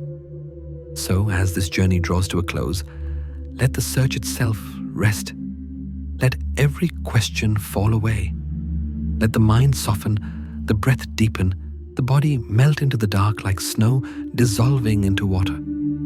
You have nothing left to prove. You have already arrived. Hesse's final whisper lingers like wind across water. Sleep now, not as someone seeking meaning, but as the universe resting within itself. And in that stillness, the stars rest too. The river hums quietly beneath your dreams. Life continues endlessly, effortlessly within you. So let go. Let your thoughts drift. Let peace unfold, soft as night. Sleep now, as the universe sleeps within itself. In the end, everything quiets. The noise of becoming, the pain of division, the long search for truth, all fade into a single breath. You have walked through shadow and light, through doubt and tenderness, through the breaking and the healing. And now, there is no need to reach anymore. Hesse once said, "Becoming never stops. It only rests." Perhaps peace is not something we find, but something that happens when we stop trying so hard to hold ourselves together. All that you are, the mistakes, the longing, the love, has led you here, to this stillness. Nothing is missing. Nothing needs to be different. You are simply here, breathing, whole in your imperfection. Let the day fall away. Let your thoughts loosen their grip. There is nothing left to prove, nothing left to seek. Only rest, gentle, honest, and complete. Sleep now, not as someone searching for meaning, but as yourself, finally at peace. Good night.